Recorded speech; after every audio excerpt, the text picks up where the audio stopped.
Happy Monday, 2 hours, NBA DFS conversation, 7-gamer, not messing around. We're just, we're having ourselves a good time. It's a 3-man booth. We're going 3-man booth, and of course, crunch time 3-man booth. Later on, it's going to be Chief Mineralogist Kevin Roth steering that ship, along with Tim at TastefulTides, as well as Andy Means helping you guys out with your cash game lineups, myself, and the Chief.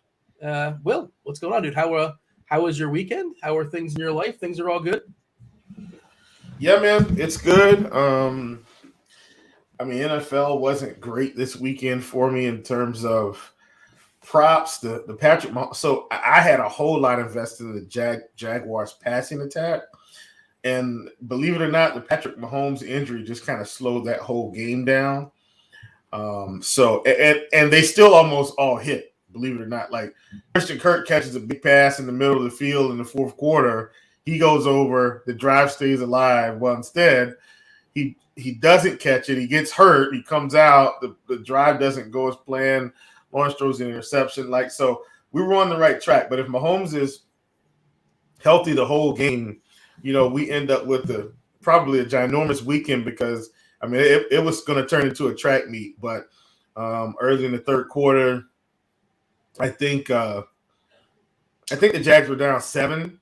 And they just, both teams were content running the ball for a while until Mahomes threw that touchdown late in the third or early fourth. And then all of a sudden, Jacksonville had to put their foot back on the pedal. And I'm explaining all that because, in props, man, it's kind of like DFS sometimes when you're building these parlays. You got a game strip that you think is going to materialize in your head.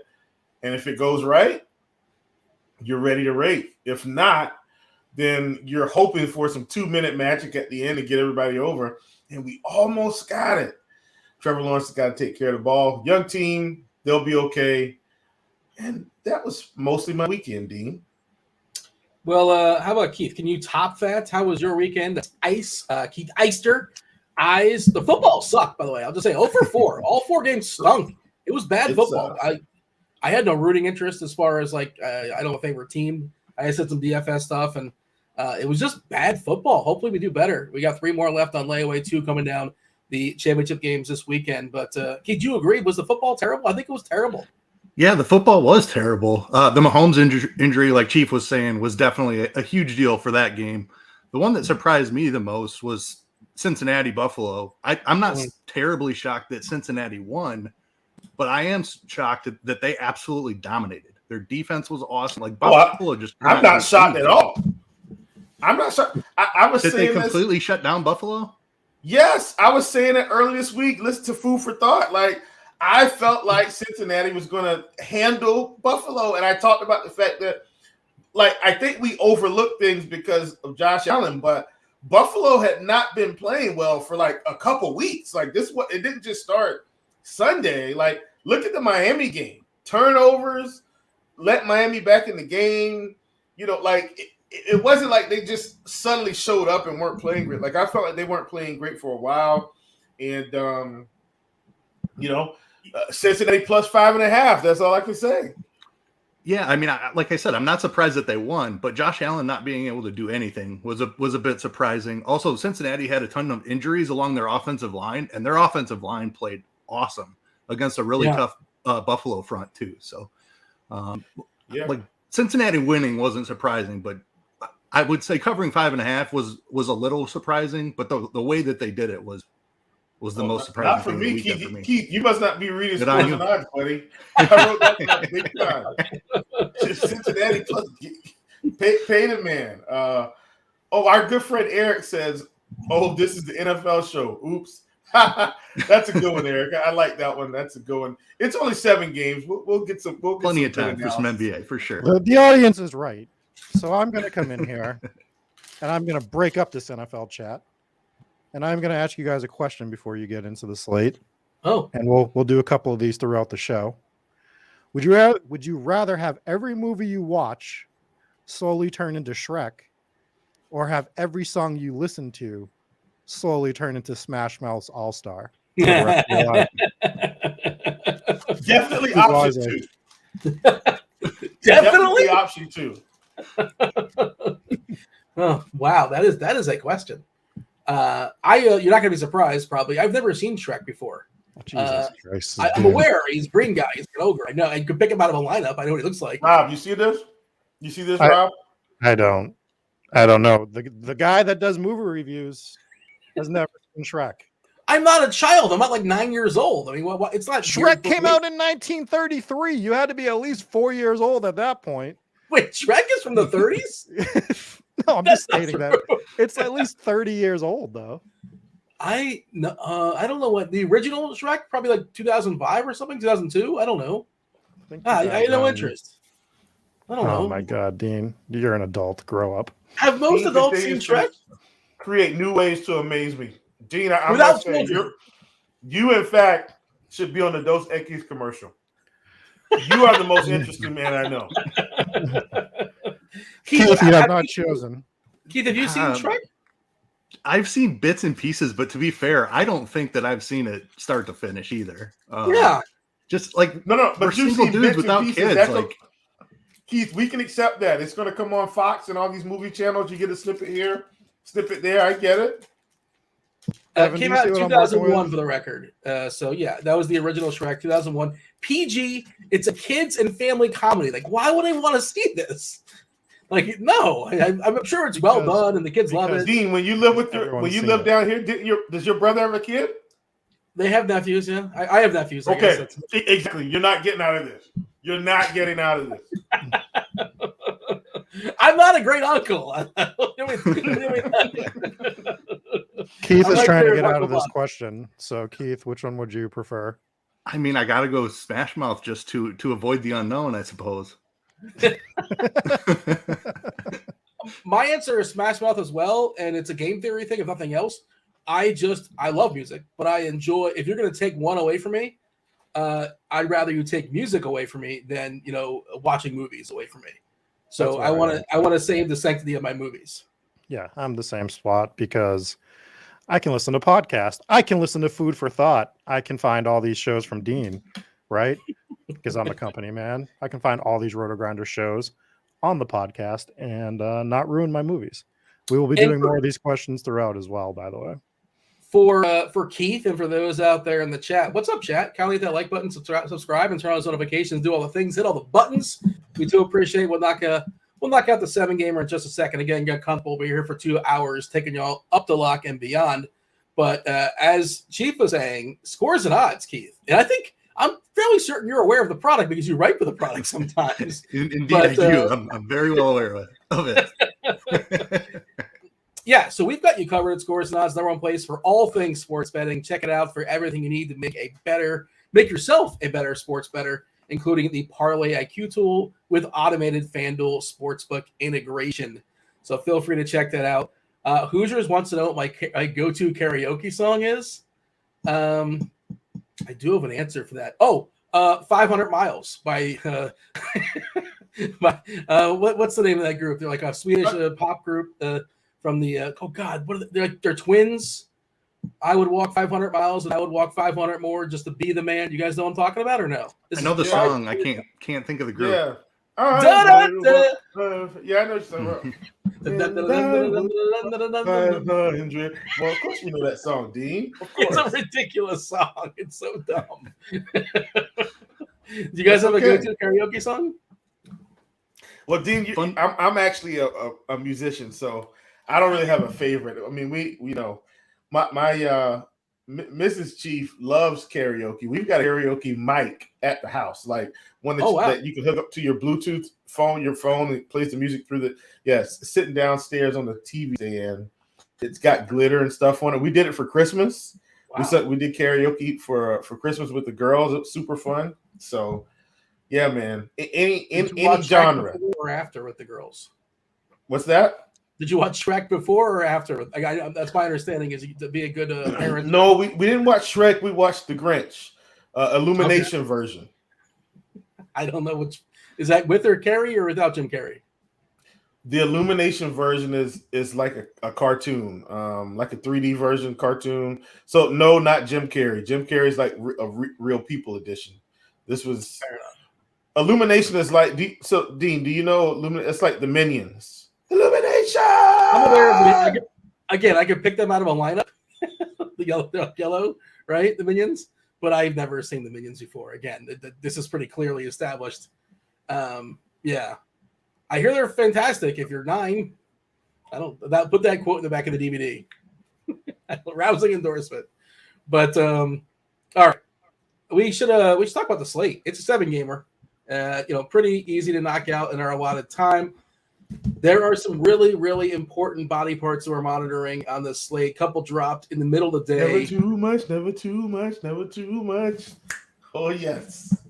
It's the Proclaimers, by the way. How did I forget the Proclaimers? The disrespect on my part.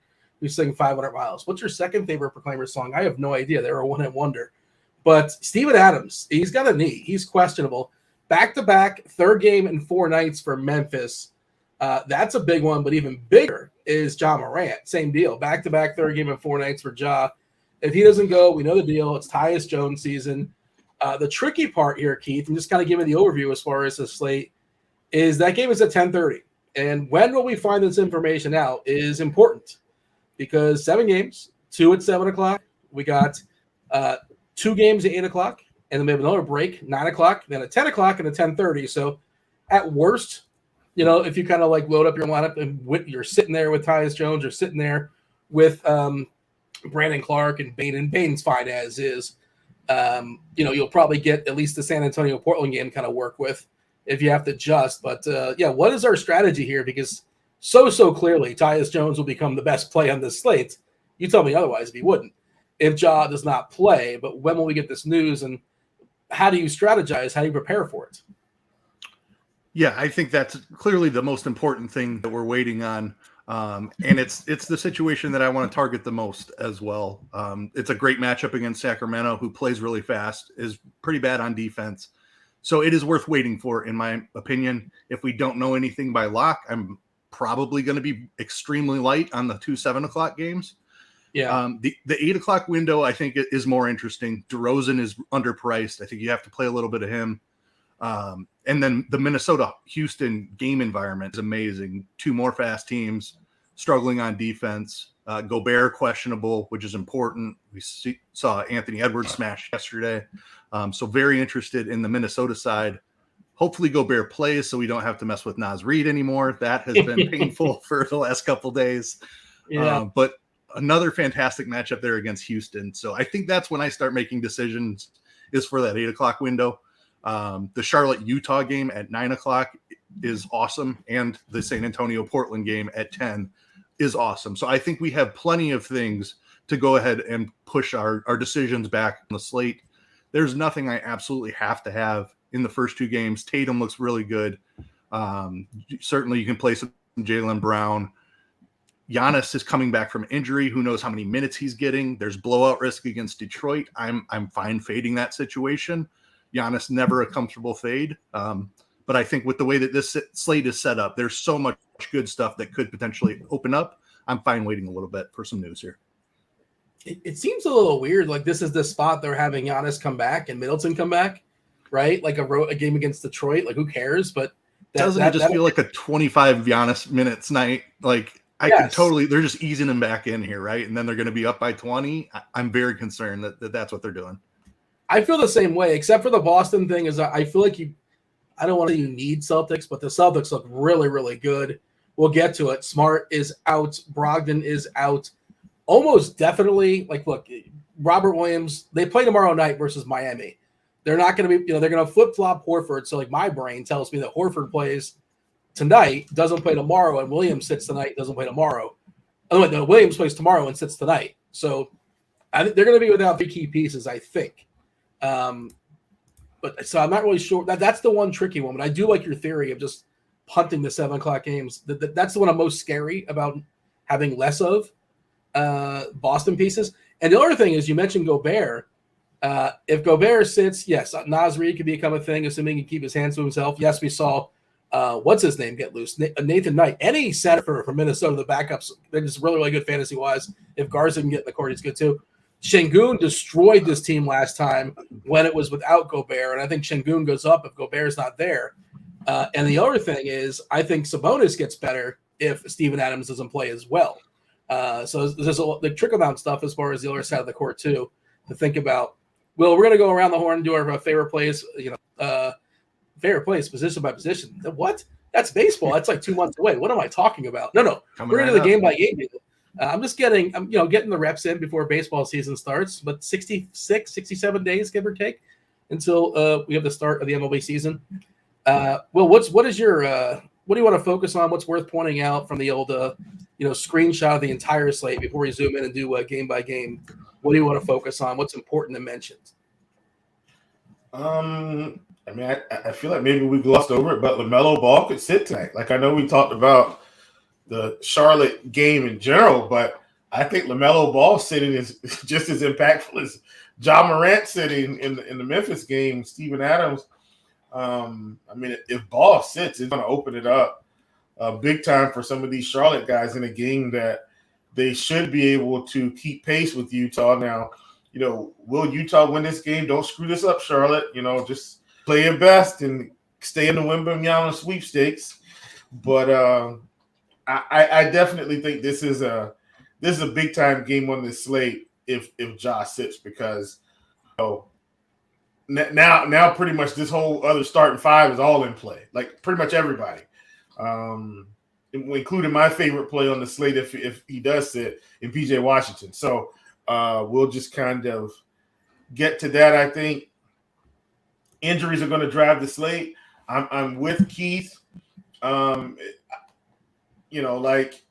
So to be honest with you, D, I don't even think we need to talk about the Milwaukee-Detroit game. Let's just throw that game out the window. Who cares? That was the existence of the basketball we played tonight in Detroit. Basketball will be played in Detroit. Milwaukee's got Chris Middleton coming back. Giannis is coming. This game's just awful. And I'm not playing anyone from this game. Maybe Jalen Duren on DK where he's like 4,800. Okay, I understand that. But all in all, I don't think Detroit, Milwaukee is going to make or break this slate. It's the Boston guys. It's DeMar DeRozan if his upside shows up on FanDuel where he's 8K. If Rudy Gobert sits its pieces from this Minnesota game, it's this Charlotte game. My God, if Ja sits his pieces from Memphis like Bane and Brooks, do you get what I'm saying, Dean? That game, I'm going to tell you right now, if you ask me about that game, I'm just going to say I don't have anything. I'll ask Keith about it. Well, we have currently a 25% projected own Jalen Duren, which I think that might be a little bit high. He should be, though. He's 4,800 on DK. I get it. Okay. We have to acknowledge that that's a big number. And I said that, Dean. Were you listening? I did say that. Oh, I heard. Okay. And also, Killian Hayes is questionable. Isaiah Stewart is out. That's obviously the reason why Jalen Duren is getting those 29 minutes. And, of course, we haven't seen Marvin Bagley for a while. I'll ask you, Keith, as far as this game, because it is a big boy total. Milwaukee, 237.5 here at Detroit. They're 11-point favorites. Milwaukee expected to be fully healthy. And that's part of where I don't think I'm going to have any bucks. All the prices don't seem correct. Of course, you're really not going to be angry if you land on Giannis. He can always be the top scorer on the slate. He can do it in 30 minutes as well. More interesting here, Keith, as far as Detroit, I think if Hayes sits, Ivy can become pretty interesting. Bogdanovich is grabbing some ownership as well, but again, I'm happy to just not play him. But I am a little bit nervous if we lose Hayes that we could see a potential ceiling game out of Ivy. And I want your thoughts as far as Jalen Duren. It sounds like you kind of talked about it before. You're happy to buy yourself some time and get under the Jalen Duren. Currently 25%. That'll be updated soon. Well, I guess that just got updated. That seems like a really big number. But yeah, what do you have, Keith, as far as Milwaukee, Detroit? Yeah, just from the price standpoint, there's not a ton of cheap stuff out there right now, but that could change as we get news later on here. Completely agree with Chief that I'm probably just not interested here. Duren is fine, but I don't think he's going to put up a score that I absolutely have to have. If Gobert gets ruled out, I know Naz Reid has failed in his last 2 or 3 times in this situation. And the price is coming up now, but he has absolutely smashed in this situation at other times. He's certainly in play. I'm very interested in Charlotte. Mark Williams is cheaper and has been just smashing in limited minutes. I think I could get point per dollar just as much out of Mark Williams as I could out of Jalen Duren. And then with Steven Adams, if he's out, there's all kinds of stuff in Memphis that we're targeting. Brandon Clark is right in that same exact price range. Like, give me all the Brandon Clark. Far better play than Jalen Duren would be against Milwaukee. That's where I'm at too, and like that's where like our ownership stuff really can't take into account what is on layaway potentially. But yeah, Nas, I know he's kind of disappointed, but assuming he draws that start, assuming he dodges foul trouble, 5.3K is still worthwhile for me. If you want to be super ambitious and play a Knight who was fabulous last game, you can do that. But I do love Clark, which again, we don't know when that's going to open up. If it does open up, stay tuned. The Williams thing is so weird because we're projecting 18 minutes in the guy. I think he's playing just straight back up to the Plum Dog, to the Millionaire. Of course, Utah is really, really good as far as attacking on the inside. They shut down threes. And also, by the way, Will, what's your thoughts? I feel like 9% chance LaMelo Ball does not play. They jerked us around forever with Gordon Hayward, doubtful, out. Charlotte is perfectly fine taking some L's, like you said, staying in that tankathon. They want to position themselves for the Wembanyama sweepstakes. I believe they're in the top 3 or they're in the 4. They're close to. They're in the conversation right now. No reason to push LaMelo here. I thought he was going to be done with the season when they were talking about his injury. There's no way he plays tonight, right? You tell me this, Will. I don't think he's playing at all. I don't think he's playing, which is why I've kind of been functioning with the fact that I really like PJ Washington pretty much all day. One of my favorite plays. I don't think he plays tonight. I've been jamming in, just tons of Utah props since they've been up. Well, Kessler, Lauri Markkanen over points, Mike Conley over 21, 22 and a half points, rebounds, assists. Colin Sexton, I think, over 11 and a half, 12 and a half points, 13 and a half points, whatever it is. I've been over that. So I don't think he plays, and I think Charlotte still has enough. I think this game is competitive. It's not going to be much defense. One of my favorite games on the night. We have just to add on to that a little bit, the prop market, our projections, and we just talked about scores and odds. If you're an RG Premium member, you can see RG projections overlaid onto props. The Charlotte guys are coming in as some of our biggest unders right now because we have LaMelo projected in. It would seem that Vegas also believes that LaMelo is sitting. Okay, yeah, that's kind of where I'm at on it as well. And Keith, you agree? You think he sits? It doesn't make sense to me. Why would you force this guy back? There's no upside in that. You don't need to win a game, and who cares? Take the L. It's perfectly fine. In the chat, there's a question. Where is that question? It was asking about Giannis, right? Yeah. So New is asking, how many points in the bucket are we expecting from Giannis? Well, if you have RotoGrinders Premium, we of course have projections as far as fantasy points, but you can go to NBA Premium projections, and it literally breaks down exactly what we're expecting as far as each particular stat. And this is the stuff that's useful when it comes to betting props for points, for assists, for points and assists, for points and rebounds, and yada, yada. According to our projections, we're giving 33 minutes to Giannis and a 30.91 points projection total. So about 30 points in the bucket there for Giannis against Detroit. That is our current projection. Dean, can I feed the people some information right now? Sure. Is that cool?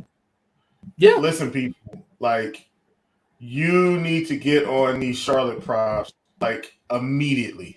And I'm gonna have to plug it in while I'm on the show because I don't want to miss out, but they are fairly low, I think, for where I think they're going to end up tonight. So I'm literally about to just make a full card of the Utah game and just kind of go there.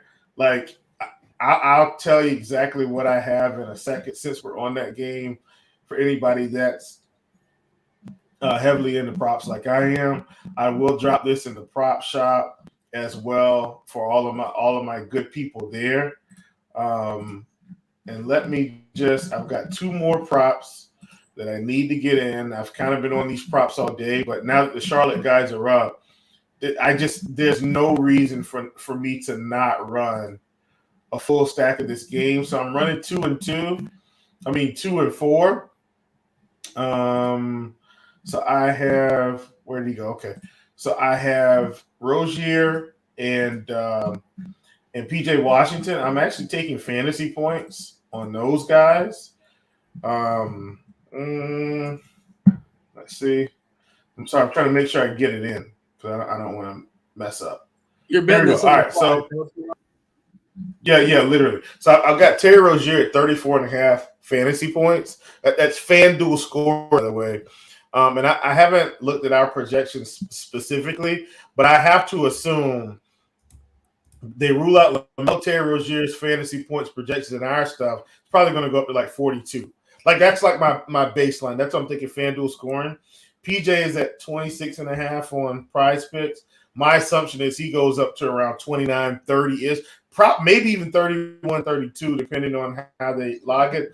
I'm just taking Mike Conley over 22.5 PRA, taking Walker Kessler over 11 in the first half PRA, Colin Sexton over 13.5 points, Laurie Markin over 26.5 points.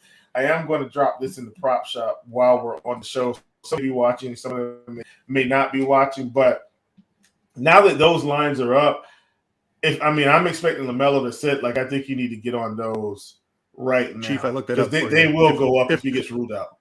If LaMelo is out, projecting 41.42 FanDuel for Terry Rozier and 33.27 for PJ Washington. Yeah. So that's what I'm saying. Yeah, like just get it now.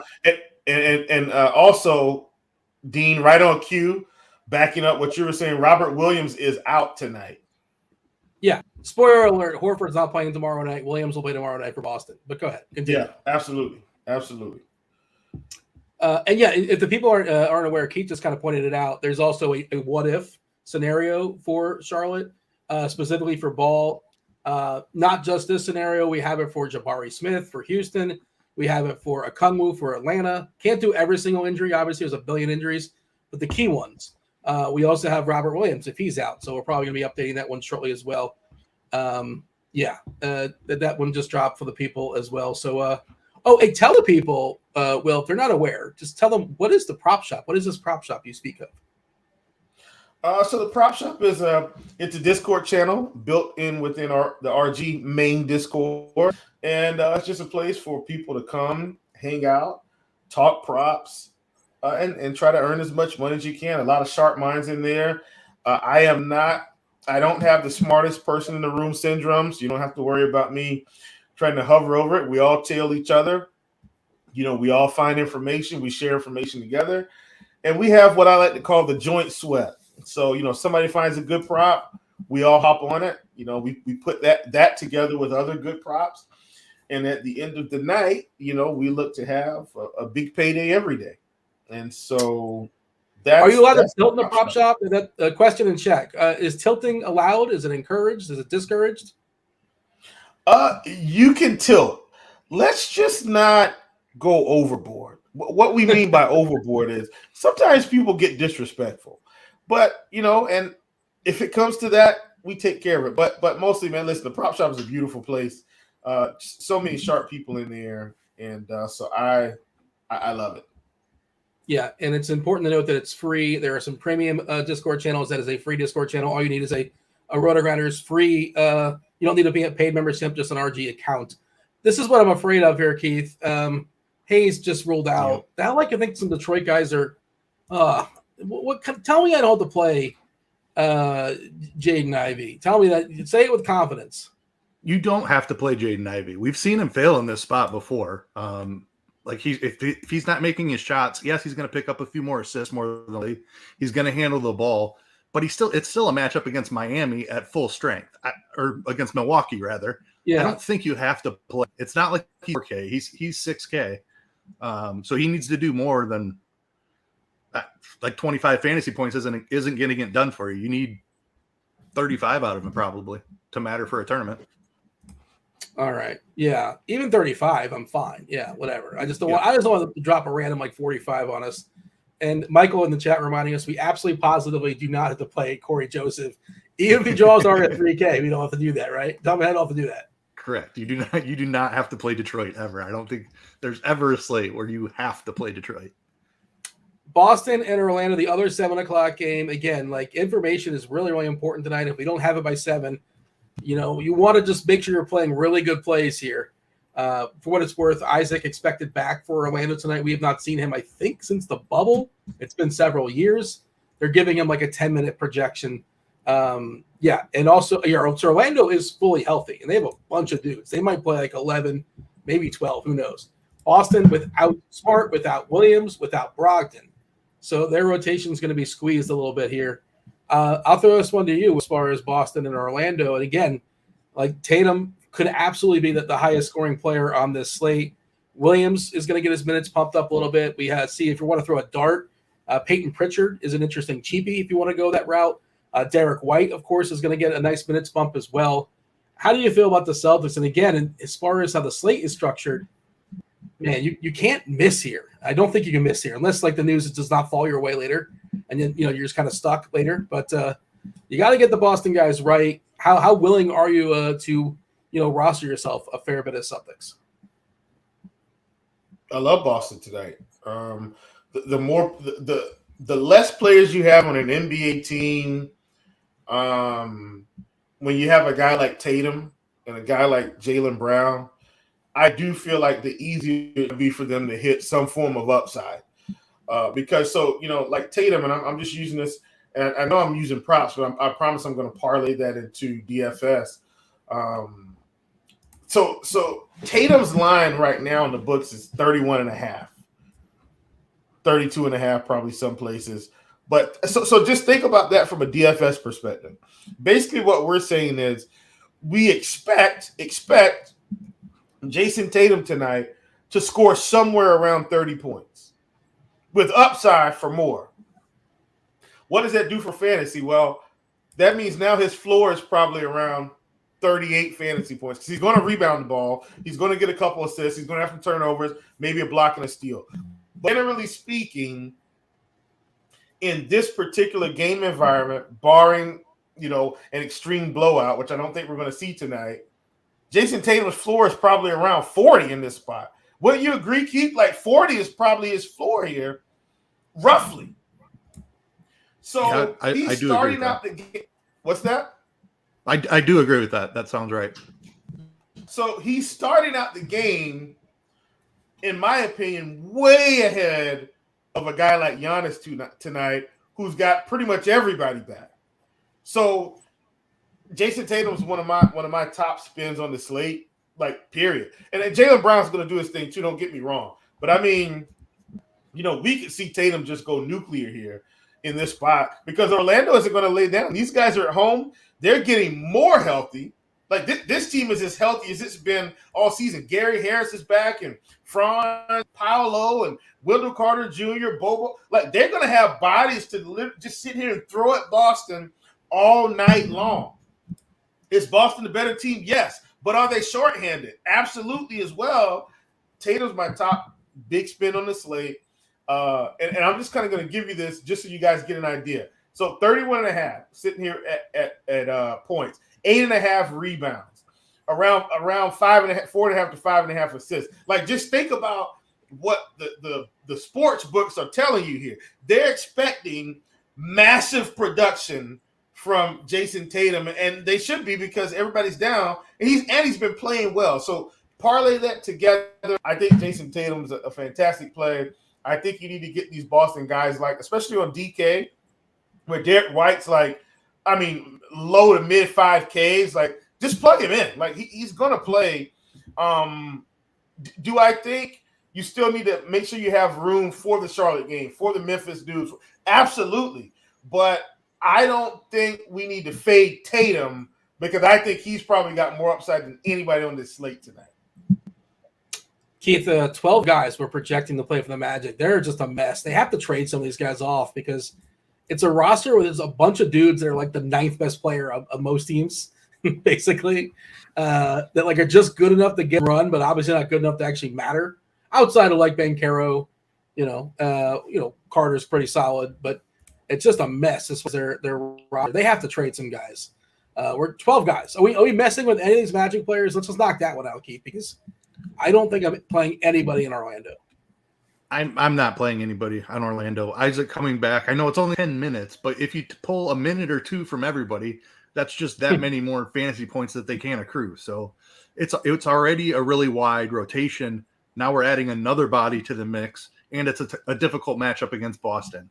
I don't see any reason that I need to take up roster spots with Orlando. Lineup HQ has already updated the new situation in Boston with the Time Lord out. Tatum basically projected to be the highest raw point scoring player of the night.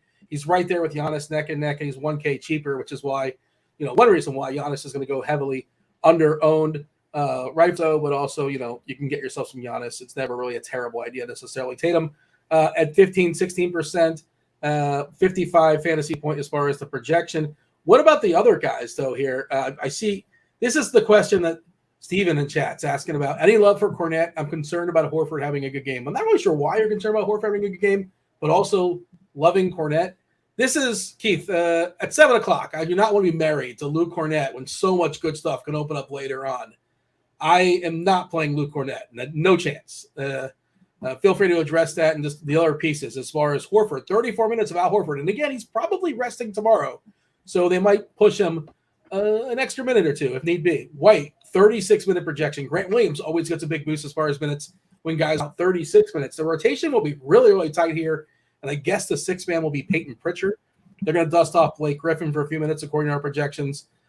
Yes, the chat, they're asking about Pritchard. He's an interesting dart. He's also a guy that could, theoretically do some things and this game blows out. But I don't know how much I want to be tied to it. The same kind of point we keep making. You tell me, Keith, how are you handling Boston? I think the only people I'm playing from Boston, I'm looking for the top scorer on the slate, and that's Jason Tatum has the best chance to do that. So I will have some Tatum. I will have some Jaylen Brown. He has a fantastic ceiling here as well. The Al Horford, Grant Williams, Luke Cornette, like those guys just don't have enough ceiling for me to want to tie up the roster spots. Like Grant Williams is going to play a ton of minutes, but unless he knocks down several threes, he's going to have a tough time putting up a score that I'm afraid to miss out on. Derek White is probably the third piece that I would consider, but I don't think you have to play him. 5,400 is really cheap for a guy who's going to be the lead guard in this situation. He's a super safe play. You play cash games, absolutely, no doubt about it. But I do have some ceilings concerns. I don't know that I can get to over 20% Derek White. And that's roughly what he's coming in at. So I probably end up underweight on Derek White, a little over on Tatum, and probably right even with the field on Brown, and then not touching anybody beyond that. Pritchard is interesting just because he's going to play some minutes and he's cheap, but like there's nobody I really need to spend up for. Like Tatum is probably the most, like I'm not playing much Giannis at all. Tatum is only 10-9. It's not like we have a 12K guy on the slate that we need to get up to.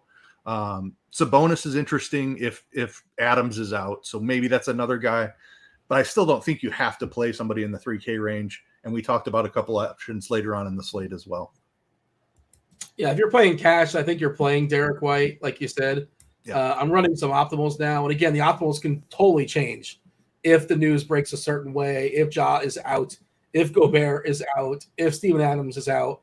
And we're just not going to have that anytime soon. Oh, this is what I hated to see. Jalen Duran and Ivy are both hitting optimals. Yeesh. White at 40%, Grant Williams at 31%, Tatum at 20%, and Duran and Ivy are both hitting it pretty hard. But I think they're interesting fades in tournaments. I don't know how to handle that for cash. I'm sure Andy will address that when he jumps on in about 40 minutes or so, help you guys out as far as your cash games. Thankfully, I'm not playing cash tonight, so I do not have to make the decision. Let's move on from the 7 o'clock games, right? We're good? Will, anything else that's of note, or we're moving on? I'm good, What if I had another would you rather question for you before we jump into some of these other games? Are you guys ready? All right. I consulted with my co-host, Dave, who is amazing at writing these. So shout out to him. So first one from him. Would you rather share a studio apartment with 1,000 moths or 1 8-pound wasp? Ooh. How much does a standard wasp weigh? Like it's just a little nothing, right? Not 8 pounds. It's probably You know the human head weighs 8 pounds. Well, there you go. So now you know that's a big wasp. Isn't that what they say in Jerry Maguire? That's what I was quoting. Okay, I will yield. I think okay, I will yield. Who has an answer? Like, is the wasp caged? Like, I feel like my life is in danger if like an 8-pound wasp could kill you, right? Do they have teeth? I don't know. I mean, you'll know where it is at all times. Do they have teeth? I don't know. Are you guys stumped? You don't have an answer? No, for this? I mean the one. So I know where it is at all times. I can just put it in the closet and I'm good. It doesn't have hands, right? Or does it have hands? Do they have hands? No, we didn't. We didn't establish that it had hands. The establishment was that it was just a regular wasp at 8 pounds. I have a closet to spare. I'll just throw it in the whatever, and I'll just put it in a cage with some bars, and that's it. We're done with it. Like maybe I don't know if it makes noises or not, but I can't deal with it. I can't. It's gonna if you lock it in a closet. I can't keep track of 1,000 wasps. That's it. I think it's super easy. I don't see what's tricky about this question. Like it's one big one. Well, because an 8-pound wasp will probably murder you, and 1,000 moths are probably annoying, but unfortunately manageable. Is it vindictive? Are wasps going to be vindictive? Is there a little like John Wick in them? Why would they murder me? What can I befriend it? Wasp, because it's a wasp. Why can sting things, right? Like, we can watch. Imagine the size of the stinger on an 8-pound wasp. If it's caged, I'm okay with that. But if it's just flying around the apartment, so Rob, I don't know. This is a bad question. Dean doesn't get out much, so he's not sure how to decipher an 8-pound wasp versus 1,000 moths. Like we got to ask a different question for someone that like stays in the basement all day and doesn't get a whole lot of vitamin C, any solar ray intake. All right, you got it. Dean, so I love you, man. Dean, final answer is wasp. Keith, wasp if caged, but if roaming free, I'd have to gut out the moth. It would start off roaming free. You could cage it. You could attempt to. Well, I can cage it. Definitely the moths. Definitely. How do you plan on handling 1,000 moths? What's your plan? My plan is to slowly but surely fumigate my residence. That's how this is going to go. At least I'll have time. Listen, with the wasp, I may not have time. A fly swatter is not going to kill an 8-pound wasp. Like by the time I try to go grab it, it's already on my neck. It's hitting you with a fly swatter by that point. Yes. I don't know. I think you guys knock out 3 more games. And I have can just keep question. walking and stepping on them as I get everything else taken care of. One 8-pound wasp. You know what, Dean? This is what we're going to do. Can someone find an 8-pound wasp by the time we get to Nashville? Please. Please. You're gonna put it on are we gonna karaoke with it? What's going on, Will? Big fans of the It's just going to be for display purposes. I mean, all right. I mean, look. Do you guys remember the was it a wasp or a bee or something that had come over from what were those bees that had come over from maybe near China or that side of the world? They like got transported over. It was a big problem, Dean, and I don't think those things were 8 pounds. I'm googling world's giant biggest, Asian wasp. World's biggest wasp. Oh, this does sound like a lot of fun, but I'm willing to take my chances. Murder hornets in the U.S. This was in September 13th, 2021. My gosh. The sales pitch, they're scaring you with that name. Murder hornet sounds like really scary. If Charlotte, and they were nowhere near an 8-pound wasp. They have 7 more wins this season. Listen, thanks, Rob. This is good. Murder hornets. They've been the number 1 seed in the East. Okay. First game at 8 o'clock. We're taking a break. 7 o'clock to 8 o'clock. Atlanta, Chicago, 239 is the total. Chicago is a 1-point favorite. We got a very high total. It's tight as well. Chicago just, again, slight 1-point favorite here. As far as who's in and who's out, the only thing we're looking at in Atlanta is Onyeka Okongwu is currently questionable. If he doesn't go, I imagine a few more minutes will be delegated to Clint Capella. Maybe Collins gets some backup 5. We'll see. Or maybe they'll let Kaminsky play a little basketball at the 5. As far as the Bulls, they are fully healthy with the exception of the Dragon, Goran Dragic. He's questionable with an illness. Lonzo, obviously, out the entire season. Javonte Green, unavailable as well. Keith, the Bulls back from their trip to France. I guess they haven't played in a while. But, then the prices on LaVine pretty pumped. Vuk is kind of pumped up. You tell me, what's your thoughts as far as the Bulls? Yeah, it's DeRozan's the only one that I have interest in. LaVine and Vooch are priced up because DeRozan missed a bunch of time before they went over to Paris. DeRozan came back, played 37 minutes in that Paris game, and his price fell like a rock. He's under 9K on DraftKings. He's only 8K on FanDuel. Like, that's just way too cheap for DeMar DeRozan. We've paid upwards of 9K for him all season long, 10K at times. So he's a very good play on DraftKings at 8,900. On FanDuel, he's one of the best values on the slate at 8K. So just give me some DeRozan. I'm not interested in anybody else here. It's not the game environment necessarily that I'm targeting. Just think DeRozan's a little bit mispriced. Yeah, well, the game environment seems okay, right? 240 total and a 1-point line. Yeah, it's totally fine, but I do prefer others. Yeah, and I agree with DeRozan on FanDuel at 8K. Seems like a really, really strong play. He's probably hitting cash game optimals. 8-9 on DK is okay. Otherwise, I don't really have a ton of interest in much else. Will, you tell me. Talk about the Bulls and feel free to jump over to Atlanta. DeMar DeRozan on FanDuel. That's the play. Maybe they meant to give Zach LaVine the DeRozan price and DeRozan the LaVine price. I know that LaVine was just absolutely smoking teams with DeRozan out, but I mean, this is like DeMar DeRozan 8K with the Spurs. Like, this is crazy. So it's just DeRozan for me. I think everybody else I can pass on. When it comes to Atlanta, I don't ever mind Trae Young in this type of spot at 9,700, but we've seen recently that DeJounte Murray is starting to hit some upside again at 8,500. I think what I do on Lineup HQ is you just take both of these guys, put them in a group, and you play one or the other. I don't think both get there, but one does and one probably does not, and that's the approach I take. Trae Young on FanDuel is coming in about 3%. DeJounte is about 15%, and I think maybe I would probably get about 20% on both of these guys because, like I said, I don't think both get there, but one of them I think is going to, and I can't tell you which one, but that's the beauty of Lineup HQ. Put them in a group, one each, set your percentages, let it ride.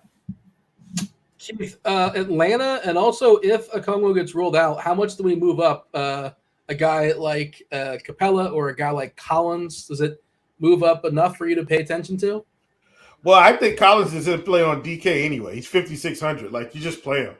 On FanDuel, where he's 6K, but on DK, man, like 5,600, doesn't matter who's in or out. I think you play him at that price.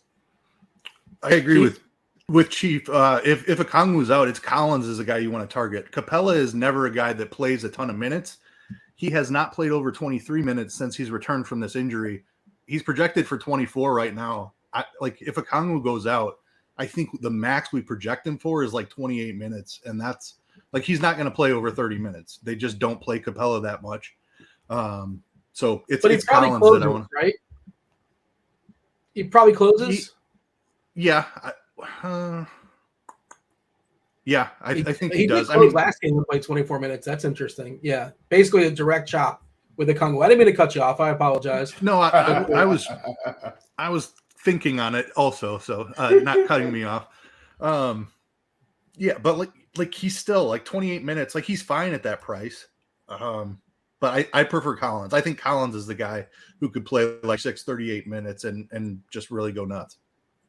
Do you think Collins plays backup 5 or Kaminsky gets backup 5 run? I guess if you like Collins, and he's fine, he has to get backup 5 roster, obviously, but that's unleashes a better upside, obviously. Well, what's your read So on I that? think You think? Yeah. it's a combination of both, but it's not going to be like a full 20 minutes for Kaminsky. It's going to be like 10 to 14 minutes for Kaminsky. Collins is going to fill in the other 8 minutes of a backup 5 or whatever, which just raises Collins' ceiling that much more. We do have an if then. I'm curious if that coincides with our projections. We have Collins for 33 minutes. This is assuming Okongwu sits. By the way, if he gets 33 minutes, Collins, yeah, that's pretty solid. Capello to 29, jumping up to 29, and Kaminsky playing 17. So, yeah, like you said, kind of crossing over. Collins getting a little backup 5 as well. A few minutes, if nothing else. Yeah, anything else we should stress here? Keith, did you give your preference?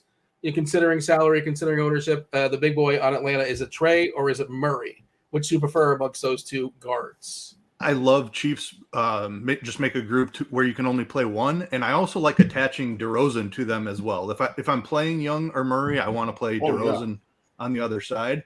But yeah, love that group of 0 to 1, and then add DeRozan as well. I think it's slightly Trey just because the ceiling is higher. I think we're going to have the value hopefully by the time this game starts, we should know a little bit more. We should have some more value, and we can get up to Trey.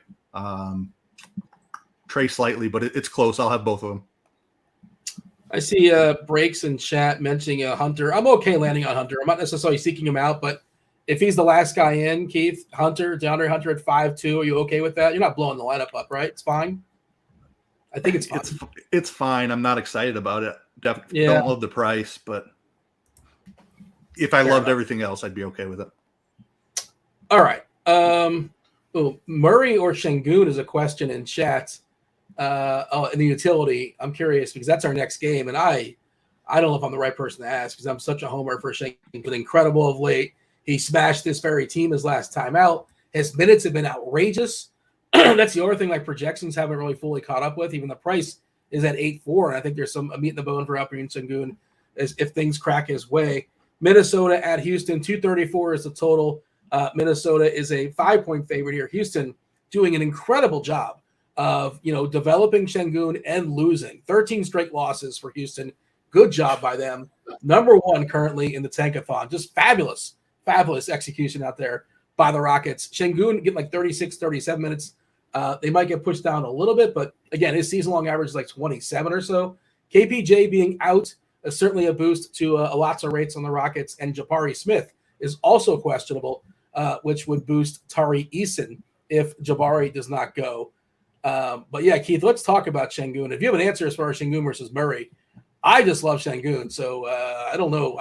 I will recuse myself from answering this question. It's a tough one. And then talk about the Rockets. So excited about Şengün's season as I am. He's just 20. He's 20, Keith. 20 years old. Dude can't legally have a beverage, an adult variety. But yeah, talk about the Rockets and Şengün. Yeah, in a vacuum, I prefer Şengün pretty significantly. I think Murray is great, but Şengün, it's wild that we're having this discussion at 8,400 for Alperen Şengün, but that's how good he's been recently. And it's pretty clearly Şengün for me. And if Gobert is out, it's 1,000% Şengün for me. He becomes an awesome play if there's no Gobert on the other side. And I don't think Gobert necessarily needs to be even ruled out to want to target this situation heavily. He has struggled with this injury for weeks now, and he's tried to play through it a couple of times and left the game early. That was like a week ago, 10 days ago, that he did that 2 games in a row where he tried to suit up. He just couldn't make it through the game. So even if Gobert is active, I don't know that he's 100%. Şengün is one of my favorite plays on the slate, and the price keeps coming up. But what this guy's been doing here recently is just incredible. Your thoughts, Phil, as far as and the Rockets in general? And just, again, worth mentioning, on the season, 27 minutes per game. Of late, 37, 39, 37 his last 3 games. They have turned the keys over to the Şengün. He's kind of sort of running their offense. 50. I hate this sort of game log, whatever, but I've been actually really watching him too. 57 points versus this very Minnesota team. 54 versus Charlotte. 2 good matchups, obviously. And then the Lakers, a great matchup. Absolutely annihilated the Lakers. Put up a 70 spot on them. Will, Şengün, Rockets, what do you got for me? Yeah, love Şengün. I mean, it doesn't matter who's there. Like, he should be playing basketball. And so they shouldn't be to, I feel like, limit his production. Because if nothing else, Dean, what if it's not going to work out with them being in the Wembanyama sweepstakes and maybe their games are going to clash? The better he plays, the more interest he's going to gain from other teams later, right? Like, they see this man putting up these magnificent numbers here. You know, they could end up with more assets later down the line. So I think it's in their advantage, or in their best interest, to definitely continue to let Alperen Şengün cook. Like him a lot. I like Jalen Green as well. I'm not going to write him off. Like, you know, we saw Jalen drop 40, 41, 42 against Charlotte. This is a man that can definitely score the basketball. And so I don't want to overlook what his contribution is going to be tonight if this game stays close. I will say, you know, if Gobert is out, which, man, I'm hoping just sit on the bench and let your team play. Then, you know, this is another game you could grab some pieces from. We can't play everybody from all the games, but D'Angelo Russell, 6,500 FanDuel, love it. The Anthony Edwards, 8,900 FanDuel, love it. And this should tell you all you need to know about how Minnesota's been playing with Gobert out. Kyle Anderson is 7,300. Now, I'm not buying into that, but that should tell you the upside this team has had in certain spots with Rudy Gobert off the floor. These guys have been eating. So Russell, Edwards, Jalen Green, Şengün, those would be my guys because there's so many other plays in other spots. Keith, how do you feel about Tari Eason if we have Jabari Smith sitting out? We're projecting him pretty healthy at 28 minutes. Good price there for him. And also KJ Martin, with the absence of Porter, is going to be getting 32 minutes of coordinator projection. I know Eric Gordon, if you look at the court IQ stuff, projects well without Kevin Porter Jr., but that's never a comfortable click for me. I've never guessed right in Eric Gordon, I'm pretty sure. Maybe like when he was on New Orleans 17 years ago, and the first time I played DFS, but it's been a while. Keith, the rest of the Rockets, and yeah, this is worth noting, Green was terrible this last game against Minnesota. Edwards annihilated the Rockets. I think he put like 45 points in the bucket, and you can't assume 45 again. But it's nice to see him off the injury report because he's been dealing with something and questionable and playing through it. Not on the injury report today. So I assume he's whatever it was. Maybe it's past, or it's just not worth noting anymore. What do you have here, Keith? The rest of the Rockets, and feel free to jump over to Minnesota. Rest of the Rockets, if Smith is in, I think KJ Martin is the only guy I'm playing outside of Şengün. Jalen Green's fine. I prefer others in the 7K range. Eric Gordon, I wouldn't kick him out of a lineup if we don't get more value opening up by then, but a little bit concerned about the ceiling. He can pay that off certainly without Porter, but just how far over is he going? Is he putting up 40? I don't know that he has that in him. If Smith is out, I love Tari Eason. Not a guy that they've let get a bunch of run yet this season. This last game, he played 26 minutes. Like if they're willing to push him into the upper 20s, Tari Eason is a guy that can put up a bunch of fantasy points in that amount of time, I think. So I do have interest in Eason if Smith is out.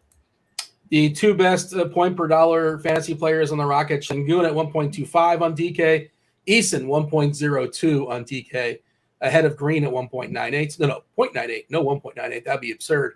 KJ Martin, he's fine too at 0.84, and he should play about 30 minutes or so. Will, anything else as far as this game that we should mention? Reed situation. Yeah, I guess how comfortable are you guys? Because we've seen some fragility to that, and they do have other options. They have Garza, they have Knight. We've seen Nas in foul trouble. You're supposed to be shooting for ceiling stuff and not worried about foul trouble in theory. But if Gobert is out, how confident are you in just playing Nas and that's that? I think it's actually my bad, Keith. Was that question for Keith? Yeah, I think I phrased it to you. Whoever wants to answer. But okay. Well, I honestly, I feel more confident playing Nas after these bad games because the ownership should be lower. Like, this is where you hear what I'm saying, not what I'm not saying. Punish the field for making mistakes. They look at the game log. They say, 15 minutes. Oh, no, I can't play Nas. They go and play someone else, and Nas goes off for 40 tonight. So that's my approach to this situation. And, as I've said before, man, if you're going to take down GPPs, You got to get comfortable being uncomfortable. And, taking these types of chances when everybody else is going the other way. The other coin phrase is zig while others zag. I won't get into, a lot of the things that JM to Win talked about years and years and years ago. But if you want to win a GPP, man, that's how you do it. Play Nas Reed tonight when no one is thinking about it, or he's burned people and they hop off. And then here's what they'll say at the end of the night. Man, I played Nas Reed 3 times. He didn't do anything. I hop off, and all of a sudden he's nuking. Well, that's how it goes. You just got to decide to commit to playing him, and don't have FOMO. Yeah, this is the same exact matchup, Keith, and you might have said it before. I think it's an important topic to address. If Gobert doesn't play, like Nas played 15 minutes in this game a couple days ago, and this is also a game where Knight was awesome. Like he shined. He's a good fantasy point minute player ever. He's never really gets a chance to do his thing. But it was neither of them who actually closed. Just trying to see Rivers. Who was their big? Oh, okay, it was Knight. Yeah, okay. Knight played the entire fourth quarter. Nas played a minute basically of the second half. Got a foul, got hooked, never came back. He didn't foul out. I think he had like 4 fouls maybe. What is your thoughts on that situation? That was that's how the game flow went, and that's that. Why didn't Nas come back? Is it because Knight was cooking so much? I suppose that's what it was. Prince came in. I can be what I want to be. I mean, I think Chief nailed it. Like, you play this from a game theory standpoint. He's completely frustrated as massive chalk the last two games. I think you go right back to him. It's going to bring the ownership way down. And yes, he did that recently. But if you look back to some of these games in December that Gobert was out, there's 50s in the game log multiple times. Like, the upside is insane here if he gets the run. We've seen him play over 30 minutes in this spot on multiple occasions this season. I think clearly, like, the coaching staff is frustrated with his last couple of games. Knight was playing really well. I don't think that means that it's going to go the exact same way, and you have chances on that. If I can get 50 fantasy points at 5K, I think you have to try to jam some of that in. I think Knight or even Luka Garza are fine plays as well. I wouldn't play them in the same lineup, but I would have, if Gobert's out, I'd have exposure to all 3 of these guys, I think. Eric in chat trying to tilt me. Dean, is there anything worse than how coaches handle fouls in the NBA? No, there's nothing worse. You know what's worse? T.Y. Hilton not getting a touchdown yesterday. He was wide open at the seam, and we may have had a bunch of DFS shares. We may have bet his over on yards. And, of course, Dak had to throw the ball to Lamb and have the ball get knocked down. But, yeah, well, you asked the question. I didn't want to go on my rant about T.Y. Hilton. Still, I watched that replay 4 times, and, yeah, that's unfortunate. Okay, let's move on. There's 3 games left. Crunch time crew coming in about 15, 20 minutes or so. The Nas thing, by the way, I think, like, if you're using optimizers, people are going to smash them. I think maybe the hand builders are going to be a little bit more hesitant, although it hasn't gone well. But you guys are right.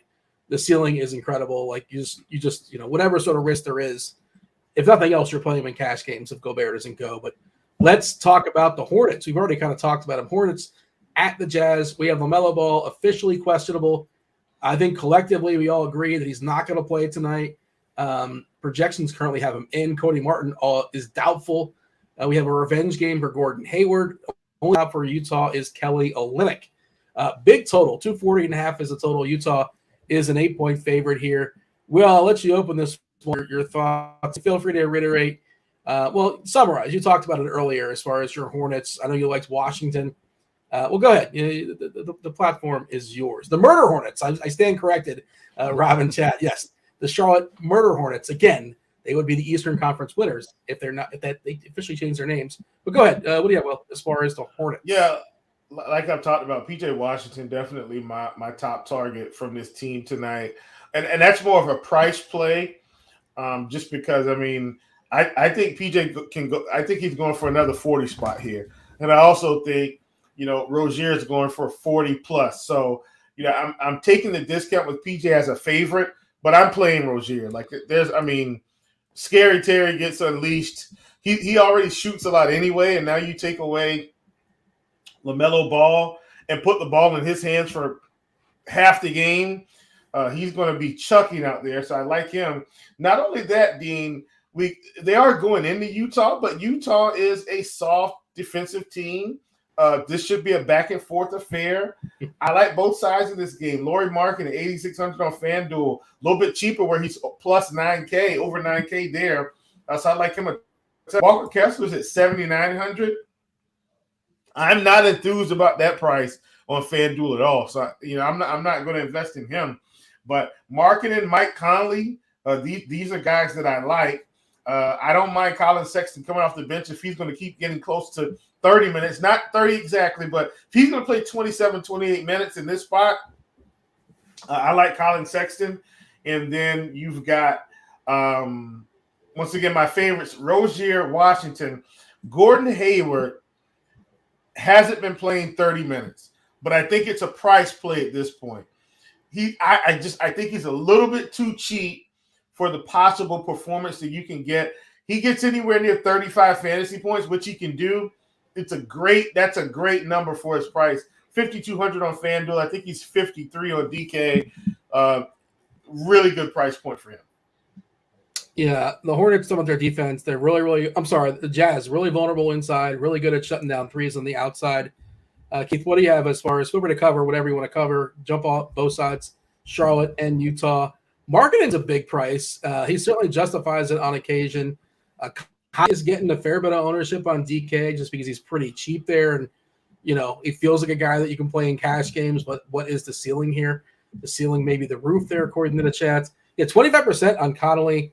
And the price difference on Kessler, depending on where you're shopping, FanDuel versus DK, it is distinctly different. On FanDuel, 7.9 is kind of outrageous. Could he pay that off? No, sure. Don't pay that price. Yeah. But on DK, he's 5.8, where he had a huge discount there. Absolutely pay that price. Yeah, that's really, really good on DK. We saw him, I think it was last game where he kind of disappeared. Sometimes that happens. Sometimes Vanderbilt will take over. But if he gets some run here versus Charlotte, you got to feel pretty good about it. Keith, your official stance as far as Kessler. And then there's, Beasley's fine. Sexton is fine. Markkanen is going to be under-owned like he always is because people still can't believe that Markkanen is 9.4. But he is, and he kind of deserves it. Official stance on Kessler is I probably end up underweight. I love the price. He can absolutely pay that off. But I love Şengün, who we just talked about. I love Plumlee on the other side of this game. I love the Memphis guys if Adams is out, and Sabonis is a guy that I want to play as well, who is center only on DK. So I'm running out of center spots. I think Kessler's a fantastic play. Don't love the ownership number. I probably end up a little bit underneath that to go overweight on somebody like Mason Plumlee on the other side of this game. All right. Anything else here of note before we move on and talk about – we have the two games, right? The San Antonio-Portland game, the Memphis-Sacramento game, about 12, 15 minutes, depending on when the crunch time crew comes in. Plenty of time to knock these two games out. Conscious Machines asking in chat about Nerlens Noel. No. Do not. Please do not. For the life of your bankroll, do not play Nerlens Noel. Did we touch on the Plum Dog? It's a good spot for the Plum Dog. He's going to work inside, and that's where Utah is vulnerable. It's just Plumlee at 6'7". Yeah, I traded Kessler for him. Yeah. Okay. He's a little more expensive, but I mean, he's a fantastic play. You talk about it all the time, how vulnerable Utah is inside. Like he's been playing over 30 minutes or right at 30 minutes. I think this is a great spot for Plumlee. Yeah. 7,500 on FanDuel for what it's worth. That's a little tougher. Like we used to pay like 4.4 for him, and I know everything is fluid, and we used to pay. It doesn't always work. We paid $6K for Mark months ago, right? 5, maybe 5, 8. Now he's like in the full nines. Okay, San Antonio, and Portland. Hold on, Dan. Hold on. Go for it. We have a quick question, and then we'll do one more at the crossover. So, okay. I want you guys to answer this one faster than before. Would you rather every time you yawn in public, a stranger sneezes into your mouth, or every time you sneeze, a stranger somewhere in the world goes blind? Oh, so how much of an asshole am I, basically, the question. Yeah. How selfish am I? Oh. I'll go ahead and kick this one off. Quickly. I'll go ahead and kick this one off. I would prefer every time I yawn, a stranger sneezes in my mouth. I can literally just carry around mouthwash, a toothbrush, toothpaste. If I know that's going to happen, that's how I'm going to live the rest of my life. I would not feel comfortable being responsible for taking away someone's prized possession, being able to see colors, people, drive, the sunrise. Like, I'd be robbing so many people of so All many right, so beautiful Will's a things. liar. Keith, which one do you choose? Yeah, I'll be the asshole. I'm not letting anyone sneeze in my mouth. I just have a follow-up for Will. Would your answer change? You're currently, to my knowledge, you're currently engaged. What if you were single? Because I feel like this wouldn't go over well on a first date. Explaining this, it's probably you probably wouldn't have a second. You know what I mean? I feel like, does that change things if you're currently? Listen. This is how I live my life, man. I live my life helping people, so it's not going to change. I don't care who you are. I'm not going to be responsible for someone not being able to see anything every time I sneeze. Like, I'll yawn, I'll carry the mouthwash. I'll be prepared. Can I pick who gets blind? Because then I'd feel better about it. Because there's some bad people out there. Stranger. It's a stranger. You don't know Stranger who it to is. me? Like, they don't know who I am. Stranger to you. Right. How about I just don't sneeze? I won't sneeze. That's you can. I don't have to So listen, this might be the best my life. response of the day. Hold on. So Devin says, "Oh wait, just blind. I went to death."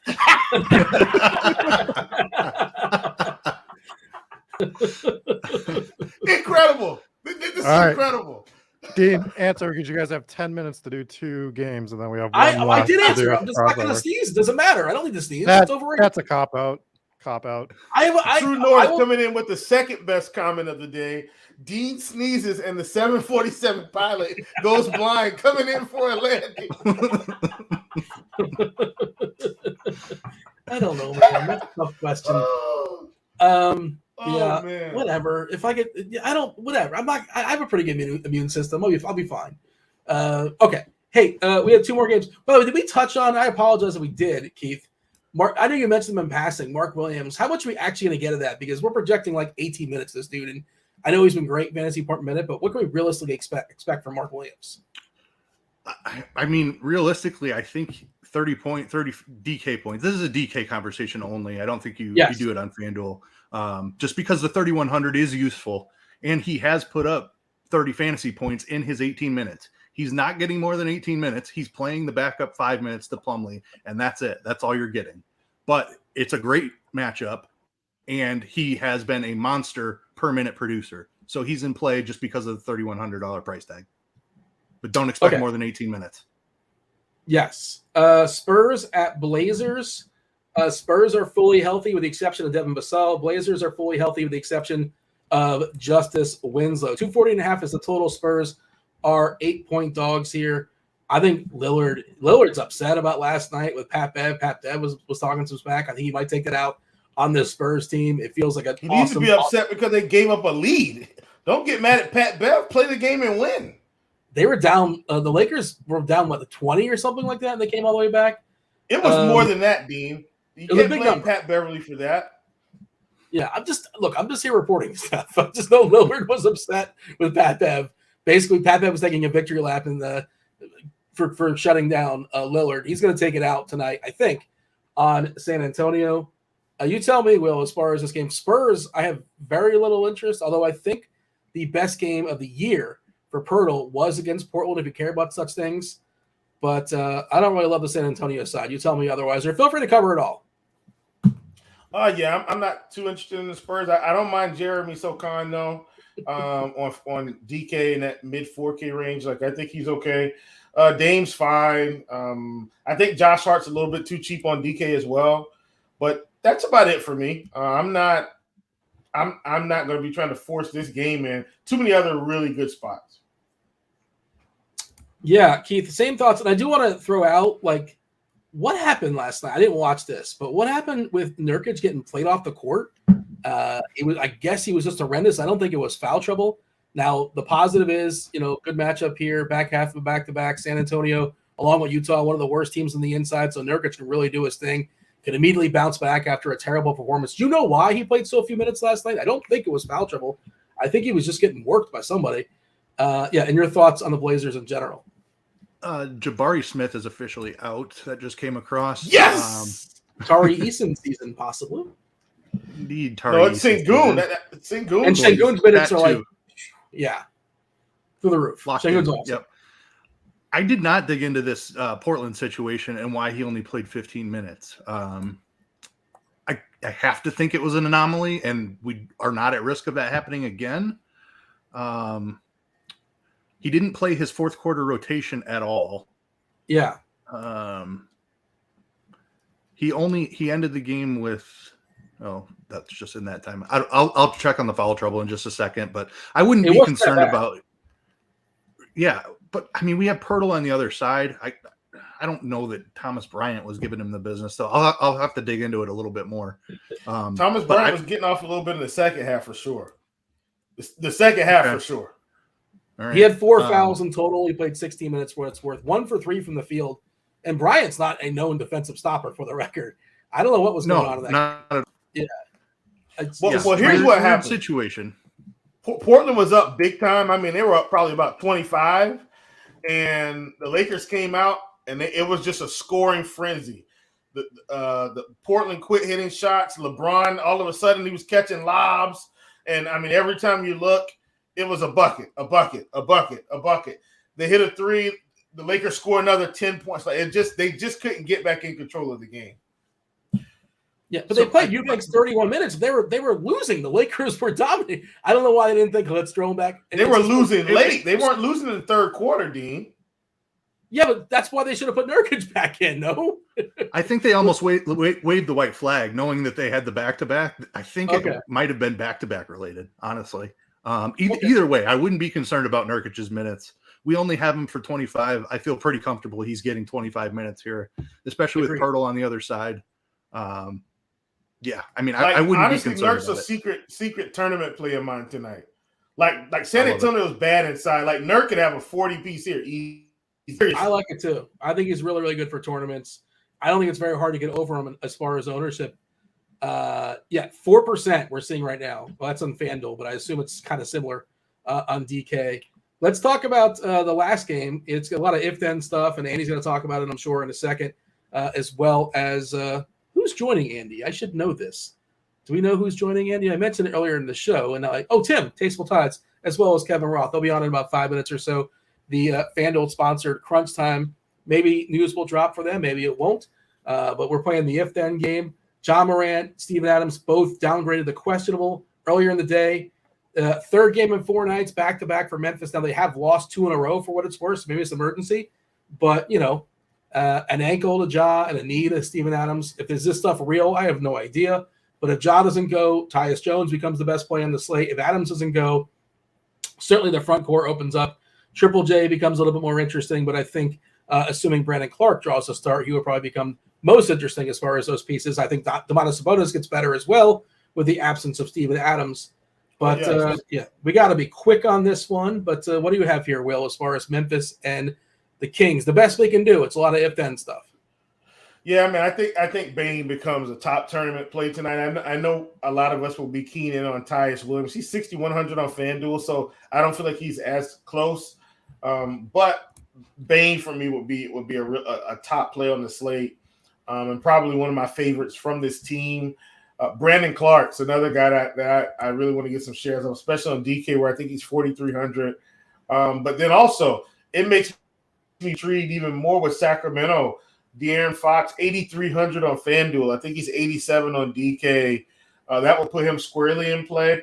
I would still be Sabonis is still expensive, but it does make a much easier matchup for him. Probably a better play on FanDuel where he's a little bit cheaper, but that's kind of how I would play this game. And then Kevin Huerter, I'll play him regardless at 5,500 on DK. I think he's in play no matter what. Keith, what do you got? And I was also thinking, like we're talking about Nurkic, talking about some pieces in that Spurs-Portland game. And if we don't have news on Memphis at 9 o'clock on the East Coast, we maybe consider building with some of the Portland guys, and then like worst case scenario, like if I'm stuck with Nurkic, okay, that's fine, right? As like just one of the pieces, utility spots, that kind of thing. just kind of thinking as far as lineup construction tonight. But a thought on that by all means. But otherwise, knock out Memphis, Sacramento, a really, really juicy game. It's just that we don't really know who's playing basketball, which is important. What do you got? Yeah, I like the Portland call. I'm interested in that because of their opponent. It's a great game environment. The Spurs are the worst defensive team. Good spot for Portland. I know it's a back-to-back, not ideal, but having roster spots is a priority for me. For that reason, I'm also building well overweight on Bane and Sabonis and Fox, regardless of what we know about Ja Morant. If Ja out, Bane is a fantastic play. Tyus Jones becomes one of the best value, probably the best value on the slate. If Adams is out, Brandon Clark, smash as much of him as you can get in. Don't forget about Santi Aldama also. He's 3,600 power forward eligibility. He can grab a bunch of rebounds in this spot, and he could get 25 minutes a run if Adams is out. Other side, love Sabonis. Agree with Chief, a little bit better on FanDuel because of the price and because of the positional eligibility. Center only on DraftKings makes him difficult to get to, but if Adams is out, I definitely think you want to make sure you have at least a couple of shares. Sabonis has just been awesome this season, and without Adams on the other side, they would have a really difficult time slowing him down. De'Aaron Fox, completely fine. At that price tag, Keegan Murray I would throw in there as well as a value play. Yeah, and I was talking about this earlier today with Grant on the Scores and Odds show. The Kings, a little bit of Tibbs, a little bit of Nick Nurse situation going on with the Kings. Look at the minutes they're playing some of their guys now. They've cut off some of the guys that are the peripheral guys, and the starters are playing a ton of minutes there. And so Murray is another one. I see somebody mentioning Murray in chat. Easiest pivot in the world. Just jam in Keegan Murray right now. If Steven Adams is ruled out, pivot to Brandon Clark. So easy. Oh, I thought it was Tyus Jones. I was thinking that's the same difference. That too, but they're not 1-for-1 positionally. But yes, Tyus Jones is in that as well. Wait, no, Steven Adams is not a power forward. Keegan Murray is. So you build with double Keegan Murray, and if Steven Adams gets ruled out, you change half your Keegan Murray to Brandon Clark. If Adams is in, then you just roll with Keegan Murray. Okay. Yes. Thank you. That took me a second to figure out what you're trying to say there. A couple questions in chat. Crunch Time crew got to be coming in momentarily. If Okongwu sits, will Capella play more than 25? I think we're projecting currently 25 minutes or 26 minutes on Capella, and our if Ben I think has him for 29. We're projecting 24 currently. That we're chopping the minutes with Okongwu, but again, he can jump up to, I believe 29 is our projection if Okongwu sits. All right, boys. Oh, go ahead, Rob. We have to start bringing in the Crunch Time crew. Let's do it. But as we bring them in, I'm going to ask you your final question as they enter the show. So, would you rather every time you drive anywhere, you get lost for an hour first, or anytime you answer your phone, you have to fight off a seagull for the duration of the call? Oh, yeah. This is an easy one. Definitely getting lost for an hour. The beauty of working for yourself, I'll find new passageways, look at some scenery. I don't want to deal with nasty birds while I'm on the telephone. Nobody wants to deal with that. Nobody. I mean, nobody. You know, they have this new technology called, I'm not sure if it's hit Charleston just yet. You don't have to answer your phone. You can just text. You can just text. You don't have to speak to anybody. And no seagulls are coming after you. It's fine. You're safe. This is why all you eat is cereal and you have no friends. You have to physically talk. None of that is true. From time to time. All right, so Dean is on fighting the seagull. I mean, I think so. Yeah, I don't have to. I mean, I can talk on Skype. There's my loophole. How about that? I don't need the phone to talk. I just loopholed you. Yeah, birds are disgusting, but I do not talk on the phone either. That's a pretty easy one for me. Give me the phone. Andy, Kevin Roth, Tim, are you guys listening in? Do you have a thought as far as which you prefer amongst these two things? I'm sure you guys prepare for the show. You prepare for all sorts of conversation and all sorts of questions. Roth, I'm guessing you're prepared to answer this? You clearly take the seagull because I talk on the phone maybe once per month. So yeah, I will battle the seagull that one time. But yeah, I'm fine with the seagull. You go hands free, and then you have two hands to fight the seagull. I assume you do that, right? That's got to be the sharp. That move. would be a good move. Yeah. I hadn't thought it out that far, but yeah, that's the right play. Tim or Andy, you have a thought here? This is important before we dive in here on basketball. Roth took the words out of my mouth. Yeah, I think it's the seagulls the way to go. Man, I'm just a people person living out here all by myself. It's all good, but that's okay. What Rob has inspired me to do is get into the lab, and I'm now going to develop a spinoff on Angry Birds. I'm going to call it Nasty Birds, and the crux of this game is going to be someone on the telephone having to fight with the bird the whole time. Incredible. Inspired to create a new app today. It's going to be just as successful as 7-minute ads. I think that's what I'm predicting. It's right up there. We got anything else, guys? We got to step aside and let Crunch Time do their thing. Keith, Will, we're good to go. We stepping aside. We're out of here. Good to go. Yep. All right. Hit that like button while you guys are hanging out in chat. We do appreciate y'all, joining the conversation. Happy birthday, Maureen. I saw that earlier. If she's still around, happy birthday. Just there you go. Maureen's going to win a TVP now because it's your birthday. Narrative Street. Roth, it's Crunch Time. Take it over.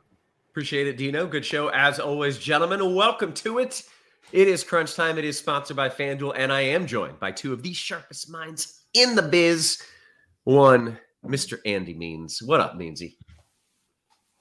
Chilling, man. Monday. It's been kind of a slow day for NBA news, which is weird. Like, we didn't get literally anything until like 2 my time. And then, stuff's gradually been coming in, but like, it was weird to just not have any news today, but that does not mean we will not have any news the rest of the day. So, okay.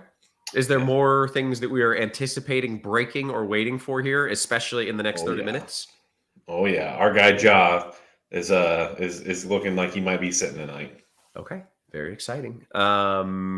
We got Tim as well, aka TastefulTides. Tim, how you feeling, man? Feeling good. Yeah, this is a really, really interesting slate, and we're gonna have to, kind of lean into some uncertainty with the news as we kind of break down these games, because, like Andy said, there wasn't much going on during the day, but there's going to be a lot between now and the last game of the night. So it's gonna be how people want to kind of break down the slate. It's gonna be tough. Okay, is this one of those slates where you have to pay attention all night long because there's pieces breaking and moving even as you go later into the night? Yes. This is a really, really, really bad night. Like, if you've got plans, I wish you all the luck, because you're gonna need to be paying attention to the news all up until perhaps the very last game of the evening. So This is gonna be a lot of news tonight. And with that, I'm out. I will no longer be playing tonight, so I'm glad I have not registered yet. I don't want to deal with all that, but I'm glad that we've got the guys, we've got the manpower, we've got the minds to make it happen. Let's talk about this slate here real quick. By the way, this show sponsored by Fanduel. Big shout out to Fanduel. Make sure you're signing up for the Fanduel Sportsbook. If you're in a legal sports betting state, take advantage of their awesome bonus offer. New customers get $5 on any market, get $150 in free bets, unless you're in Ohio, in which case you're special. You get $200 in free bets. So check that out. Big shout out to our sponsor. Hit that thumbs up. They are the reason we're keeping this show free. Means, let's kind of dive into it here. I need to catch up. I think I might play just because I got nothing else to do, but I need some help. Yeah. Let's see.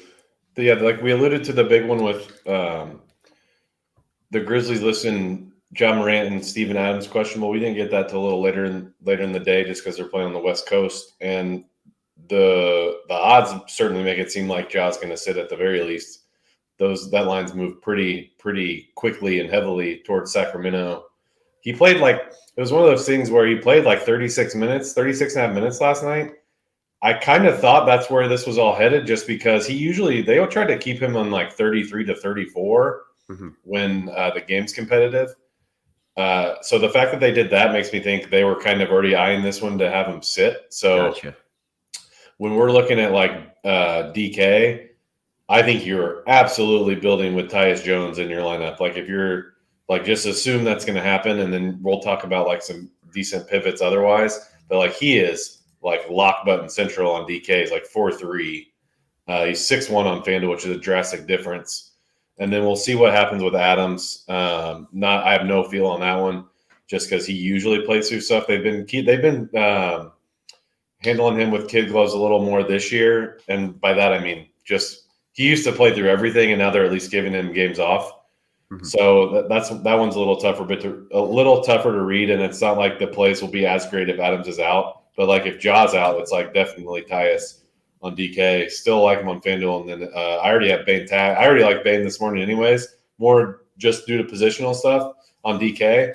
But if Jaw's out, then I mean I just like him even more. So that's the main one we're looking at. We just got news. I don't know within the past half hour that Jabari Smith's out. So I just tagged Tari Eason on both FanDuel and DK, assuming he gets to start again. They're already without KPJ. And then, like everything else, I think Gobert's going to play. I think LaMelo's going to sit. We have some what-ifs up for LaMelo, so, like, you can see, like, what Rozier will look like if LaMelo's out.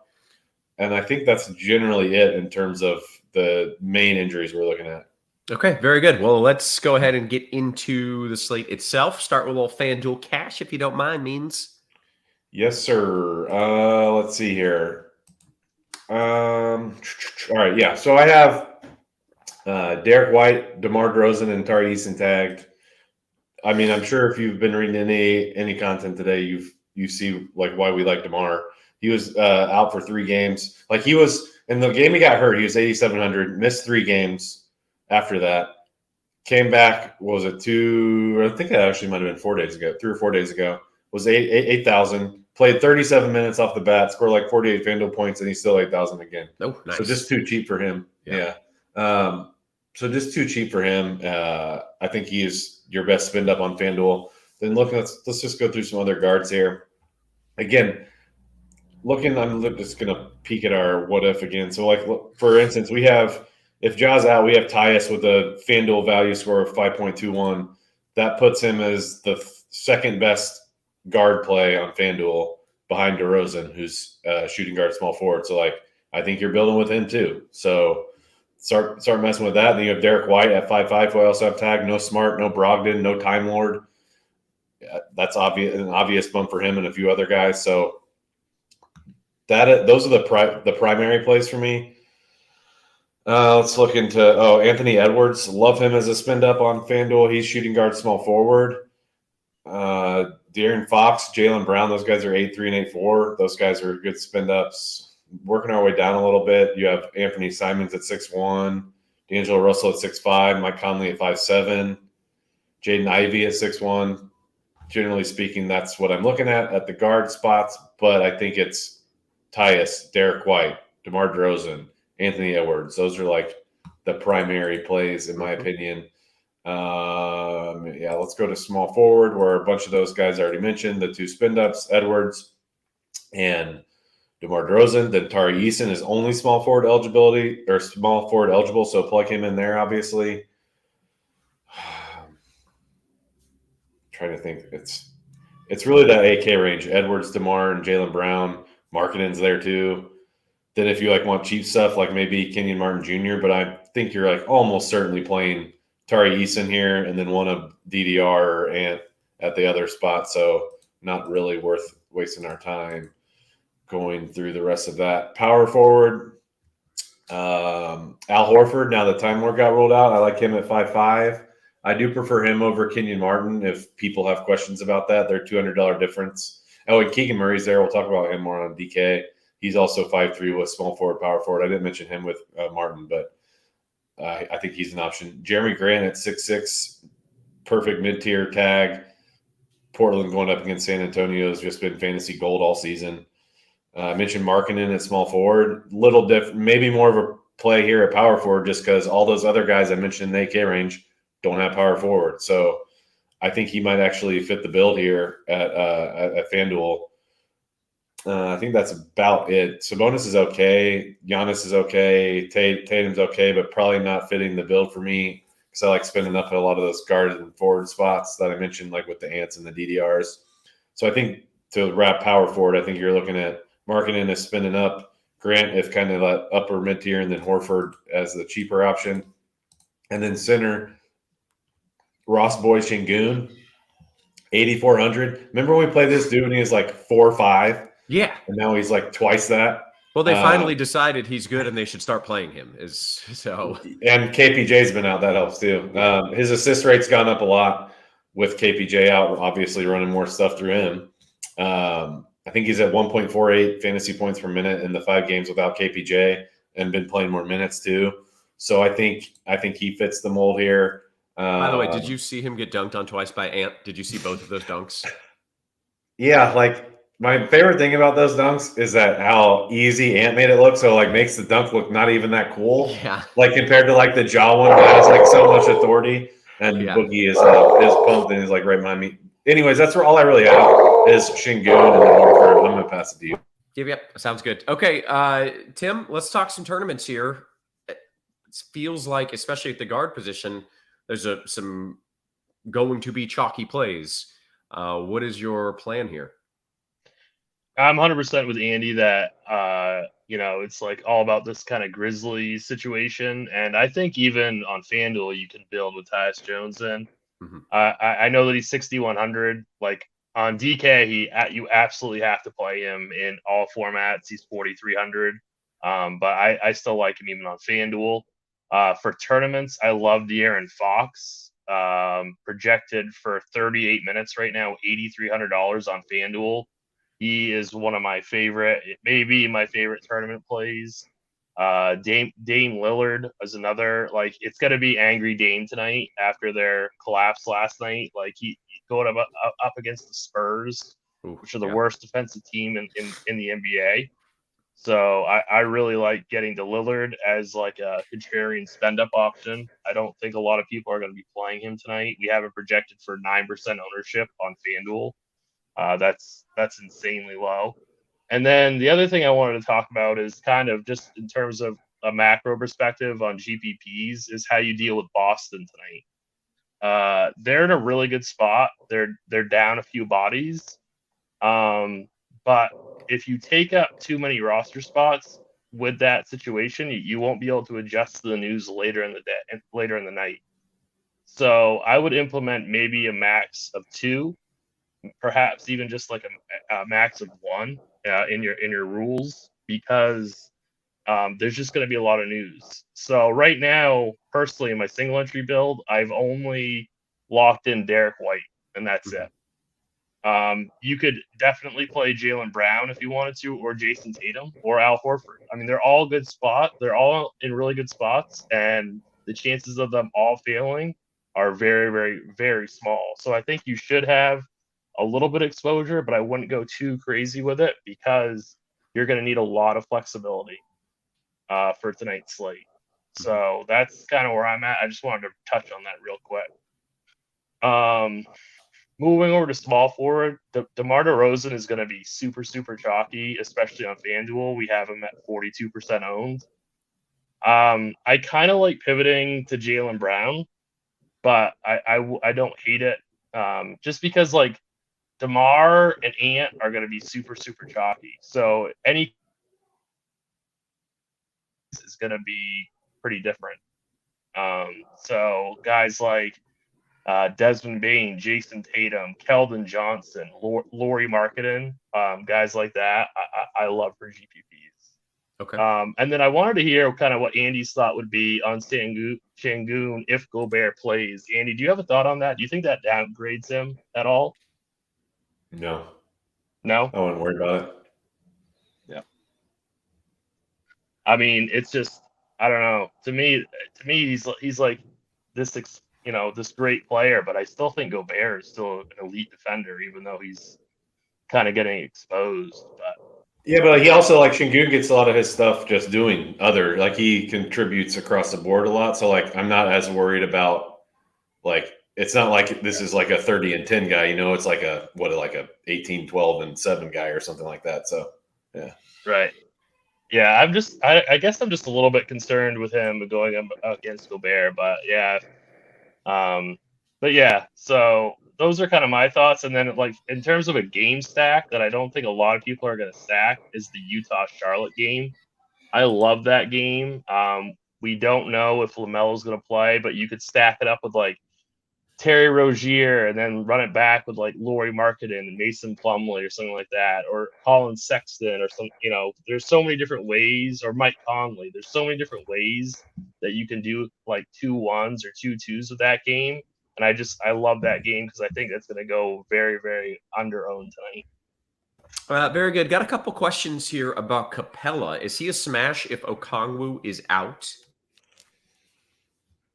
I don't think smash is the right word, but because I would assume that he's only going to play maybe 28 minutes if Okongwu's out, and then Collins would get some of the backup 5, which would make Collins a little bit more interesting. But I don't think Capella's a smash.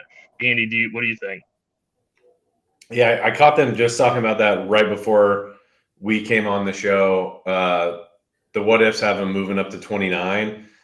Like I kind of alluded to it when I was doing the blurbs on my article today. Like for whatever reason, Capella just like has no ceiling anymore.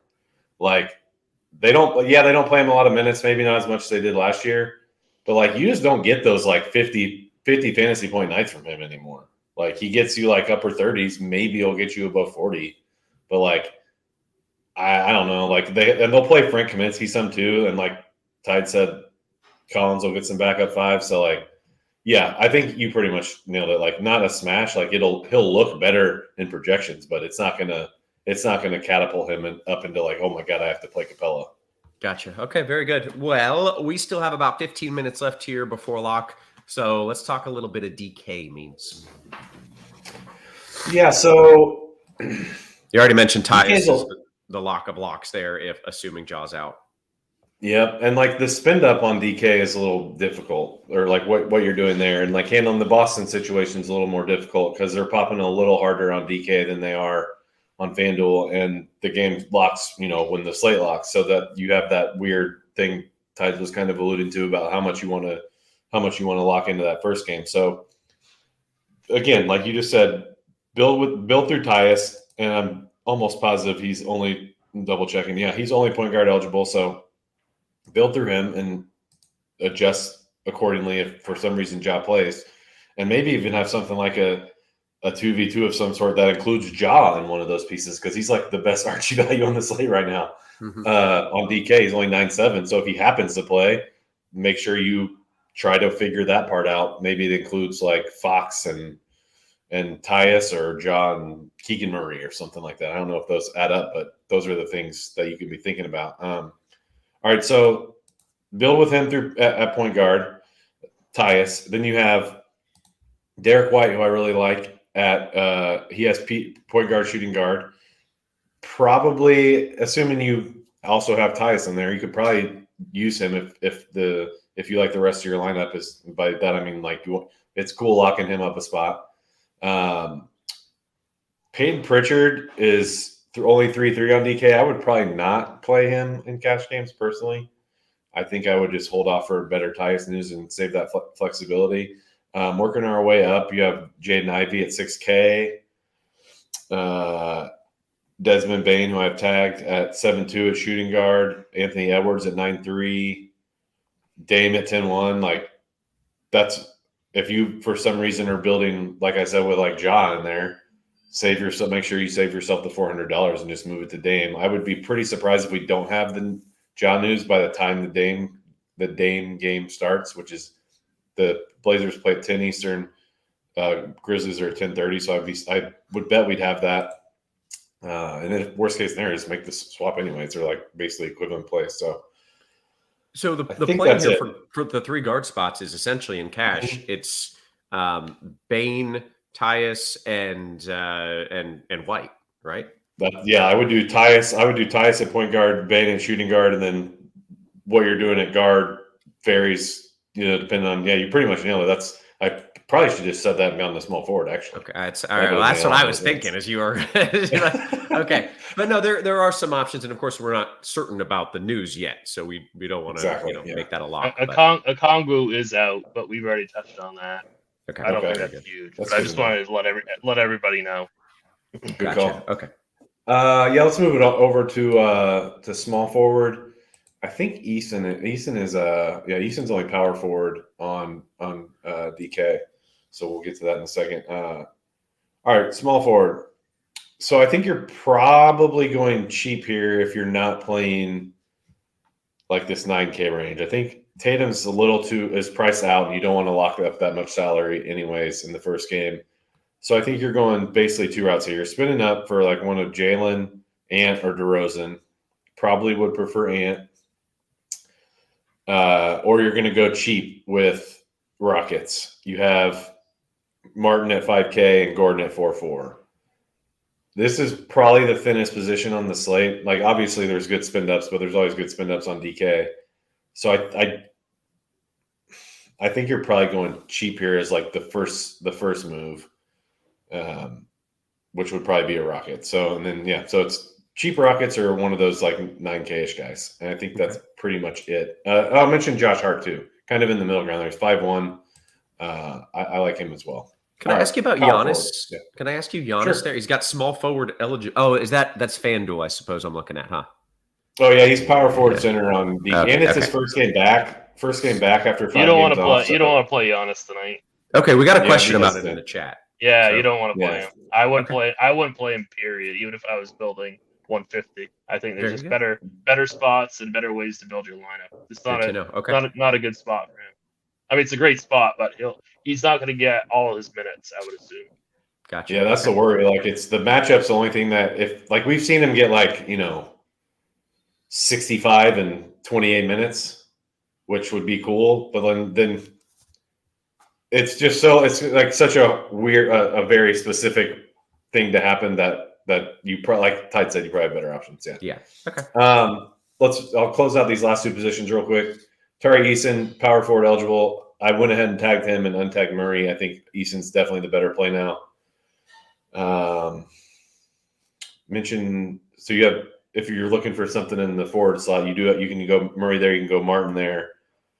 Probably sticking cheap here. So and don't forget about maybe even trying to save a like a 2v2 for Clark, right? Yeah. For cash, because if he does end up starting and Adams is out, he's going to be like top value on the slate.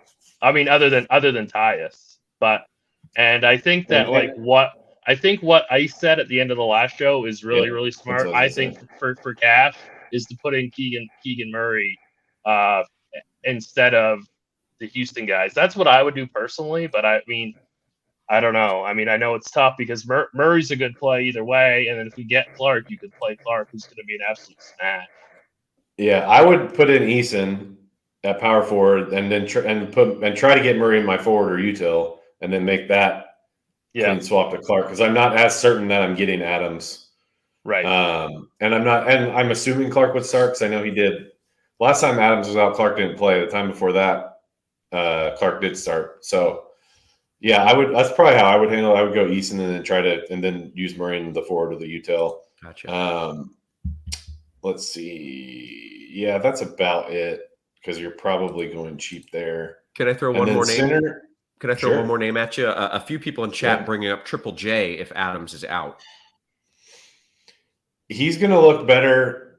His minutes aren't ever really going to get extended for his own reasons most of the time because of fouls, and then just they don't want to extend him. His rates will go up a little bit. He's going to look pretty good. I would be lying if I said I knew where to put him on some of these other names I've been mentioning, but especially if both those guys are out, like he's going to look pretty good as a spend up. And I think is he up? What I want to see where is he up in the 8s? He's 7.3 on DK. Oh, maybe he's like 8-1 or something on FanDuel. He's like 8-2 or 8-1 on FanDuel. Yeah. Then at 7.3 on DK, he's gonna look really good. Okay. Yeah. Let me wrap up real quick because I actually do like a lot of centers. Okay. The tricky part is that most of them are like cheapish. We already talked about Şengün, who I do like as a spend up on this slate at 8.4, but there's some really good options here. Mainly Walker Kessler at 5.8. Finally had a down game the other night, but before that he was just like walking 35 to 40 basically. Jalen Duren is 4.5. No Stewart tonight for the Pistons. I would definitely, as much as I like him, I would neglect blocking up a spot early because I'm gonna like Clark more. I'm gonna like Tyus more if the news works in our favor that way. So I probably would not lock up a spot with Duran as things stand now. And then I guess the only other guy I would mention is like Mark Williams, but he's just way more tournament play. So I think that's really it. I talked about a lot of cheap guys, but there's still a decent amount of places to spend money too. Okay, very good. Let's talk some tournaments here on DK. Tim, anything vastly different in your game plan, how you're attacking this? Not really. They're just the Grizzlies are cheaper, so they're easier to build around. They're more flexible. So I think they're even more of a priority to build around. But other than that, there's not really much difference. The slate is basically the same thing. It's all about how you want to play the news later on. And like I said before, the only guy I'm locking in is Derek White, and then that's it. And of course, that could end up being a mistake. You could just end up starting the slate at like 9 o'clock if you wanted to, or 8 o'clock. But for right now, I'm only locking in Derek White. Okay, let me ask you guys who your favorite spend up is. And Tim, you can start from a tournament take. You mentioned Dame over on FanDuel is one of the guys. Is it there on DK too? Yeah, Dame is probably my favorite, like super high spend up, and I think he's gonna go fairly low owned. Meansy, do you have a spend up in your lineup right now, or is it like some 8K guys? I would say my favorite one's probably Ant 9-3. Okay. All right. We've got about 5 minutes until lock. Anything you guys want to add before we dive into some QQs? Not me. No. All right. Jumping on over to the RG Discord. And I wish I had seen this earlier. Gamble, one of our Discord members, says, right now I'm drinking on a plane to Europe and looking forward to the best crunch time ever. That's fantastic. That's awesome. It's dedication, man. Good stuff. Is there anything better than drinking on the plane? Maybe drinking on water. Drinking on a boat. Yeah. Drinking on a boat might be it. All right. Scrolling up just a wee bit here. I'm starting off with Yankee Man. He says, in a DK GPP, what are your thoughts on Jalen Green at 3% ownership after a letdown in the same matchup on Saturday, Tim? He's all right. I don't love it, but he's okay. He is going to be very, very low owned. So, and he's in a decent spot, so it's okay. Yep. Very good. T Jackson says, means FanDuel cash, you want Markkanen and your boy Gobbert or Keldon Şengün?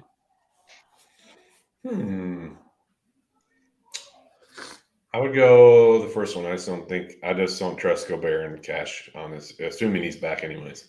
Okay. J Sam says, Tides on FanDuel specifically for tournaments, how would you rank Clark among Murray and Martin if Adams is out? And what do you think the projection of his minutes should be? Clark's number one. Okay. Out of those three. All right. Any thoughts on his minutes projection? He would play. I think we'd put him at my guess would we put him at 28 or something, assuming. Yeah, I was gonna say 30. So yeah, high 20s, low 30s. Very good. Means, what are your thoughts on Ivy and FanDuel cash? Would you hold off for more flexibility, or do you think that's a solid play? If you have some way to make like the guard, I know Tyus is only point guard and Jaden's only shooting guard. If you have one guy who has both that you're using, and you can get it, so you just use Tyus instead of Ivy. That's what I do. But he's fine, like all things equal.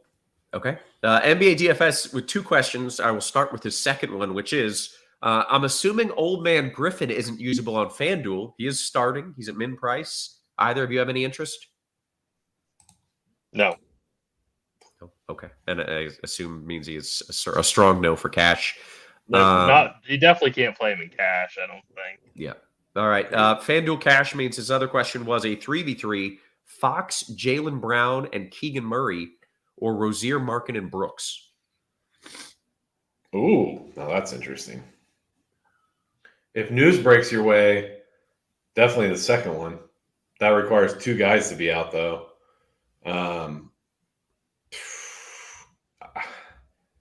I think I feel good enough about LaMelo and John not playing that I think I would actually say the second one on that one. Okay, very good. Monkey Wrangler, DK GPP question, with Jabari out, how solid are Torrey Eason's 28 minutes? He's a clear cash play, but how do you feel about him in tournaments, Tim? He's good. I feel very solid about his minutes. He's gonna be fairly high owned. Did they say what site, Fanduel or DraftKings? Let's see. DKGPP. DK, yeah. Yeah, no, I think he's a solid play. And I wouldn't worry too much about his minutes. Okay, very good. T Jackson, FanDuel Cash, 2v2 means Conley Markkanen or Edwards and Kenyon Martin. I would do the non-Jazz one, but I think they're both good though. Okay, it's weird seeing Kenyon Martin's name come up. It's just like I can't get. That's why I just say KJ Martin. I just can't call him Kenyon. Yeah, I can't do it. It's so odd. Yeah. Let's see. Joey says, "What are your thoughts on a full fade of the first two games in a GPP? Just wait for news. I'm afraid of the idea of having 0 Celtics." I love that. I love that. Okay. Clark over Keegan if Adams is out. You like them both, but Clark is your number 1, right? Yeah. Yep. Aside, where's the best spot to play Derek White on FanDuel with this pending news? Point or shooting guard? Shooting guard. Yeah. Okay. Shout out to Gamble, who is not only watching this on a plane while traveling to Italy, but is also drinking while 20 years old. He pulled one over. That's the best. I don't condone that. Wait, he's allowed to do it over there. Is he technically whose laws are residing right now? Right, I don't know. That's a good question, but proud of you, man. That's good stuff. DK Cash, we got less than a minute. Kessler Dame or Şengün, and 7,600 left for Triple J if Adams is out. I'm looking at the start times of those. So that's 9 o'clock for Kessler and 10 o'clock for Dame. And then it was Triple J and Şengün. That's at 8. So I think if you don't have any news on Adams, but I think you probably got to do the Walker Kessler Dame one. Yeah, that's a real good one too. Like that might even be the better one anyway. So I think I'm perfectly fine doing Kessler Dame. Okay, very good. Let's see. FanDuel single entry, Fox or Rozier, Tim? I really like Fox. Very good. DK Cash means should Şengün be in cash builds? Yeah, I think he's one of the better spend ups. Yeah, he should. I'm not saying he definitely should be in there, but he should be in consideration. Yeah. Steve O says she would be scared to go back to slow-mo tonight in DK GPPs. Always scared to play that guy. Yeah, I would be scared. You would do it, but you'd be scared? I don't know if I'd do it. Okay. All right. His price is up now. Yeah, his price is up. His role might be different. So I'm more bearish on slow-mo. Okay, very good. Let's see. Any interest in your boy means J. Rue Holiday. I suppose this is a tournament question. So maybe there's a Tim thought. I'm out on that game. I would actually X out Milwaukee out of my player pool. Okay. All right. Very good. We hit the lock, by the way, gentlemen. If you got any post-lock QQs, get them in now. How is this guy watching a show on a plane? Like, I can't even browse the internet on a plane, even when I pay for the freaking internet service. It's so shitty. And he's watching a streaming show. Like, I'm impressed. I'm impressed. Hey, how about Sabonis in a DK GPP? Yeah, and I was also just going to say, don't forget about Steven Adams in the GPP. Like, you have all these moving parts with Memphis, and if he ends up playing, he could end up being in a really, really good spot. And I think he's going to go extremely low owned. It could end up being like an amazing point per dollar play. So, but yeah, Sabonis is fine too. Okay, very good. All right. Jay Sam says, looking at this Sacramento-Memphis line, it looks like Ja will be out. Granted, Sacramento has been he just says the line seems off. Do you think he's wrong if you look at what the line is now? The line is saying that Ja is going to be out. Gotcha. I would agree with that statement. Yep. Chris Wallace says, is Josh Hart a good pivot off Derek White on FanDuel, Tim? He's okay, but I think there's better plays than Josh Hart. I think there's better pivots off of him also. Okay. Freyas DK Cash, who says Ant-Man or DDR. Side note, every time I look at Anthony Edwards, I just imagine that he is the villain that he plays in the Hoop movie, you know? And I hope that's true. I hope he's kind of that dude. Anyways, means Ant or DDR. I play Ant. Okay. Do you as well, like kind of link him to that character in real life or no? No, because I'm more used to him just being like who he actually is in real life. So yeah. He's kind of a goofball, right? Yeah, just very unfiltered. Yeah. Nonchalant, but like a freak athlete. So. Yeah. Let's see. Edwards or DeRozan in a GPP? Tim. Oh, that's impossible. But yeah, I guess Edwards. Very good. Do we try to get Rozier in if Ball is out? DK GPP. I love that whole game. I think that if I was like stacking, like that's one of my favorite game stacks. So I like that a lot. Okay. A bunch of questions coming in. We got to bounce soon, but I'll try to knock out a few of these here. Gamble says, if Gobert and Ja are out, would you go Nas and Bane? Meansy, this is for you. So Fanduel Cash. If Gobert and Ja are out, do you like Nas Bane or Şengün Brooks? Easily the first one. Very good. With Adams possibly being out, would the matchup improve for Sabonis or not really? Because then you get more Triple J. I think it would. Yeah. All right. DK Cash, Gordon or Keegan? Keegan. So you have the Clark swap. Very good. King Rod to say, why is Nas Reeves not smashed with Gobert out? Meansy, why is he not last smashed? game. Yeah. He just did foul trouble, But I would go right back to him. Okay. Because I think a lot of people are going to be bitter that he keeps, busting. So I would go right back to him. All right. We got 2 more questions here in the YouTube chat. By the way, YouTube, hit that thumbs up. Free content, answering your questions. All we ask is a little thumbs up. Who would you replace Hones and Clark? It's probably Bones and Clark on FanDuel if both need replaced. Does that make sense? That question makes sense? No? All right. Try again, Nathan. Ray says Hunter is out for... Yeah, that's not a question. Here we go. Chris says, no love for Mike Conley today in FanDuel? Any love for Mike Conley? Yeah, I do. I like that whole game quite a bit. So I think he would be... It's too late now, but he would be a decent pivot for Derek White in that Boston game. I elected to play Derek White, but I thought really, really hard on Mike Conley too, because I really like that game. Okay, very good. I think with that, we are going to bounce on out of here. So for Means, for Tim, for our wonderful production crew, I think it's Rob today, always working hard behind the scenes. With Rob often on the scenes as well. He's a bit of a camera hog, but we like him anyways. Guys, we appreciate you. We love you, and we will catch you tomorrow. You have been crunched.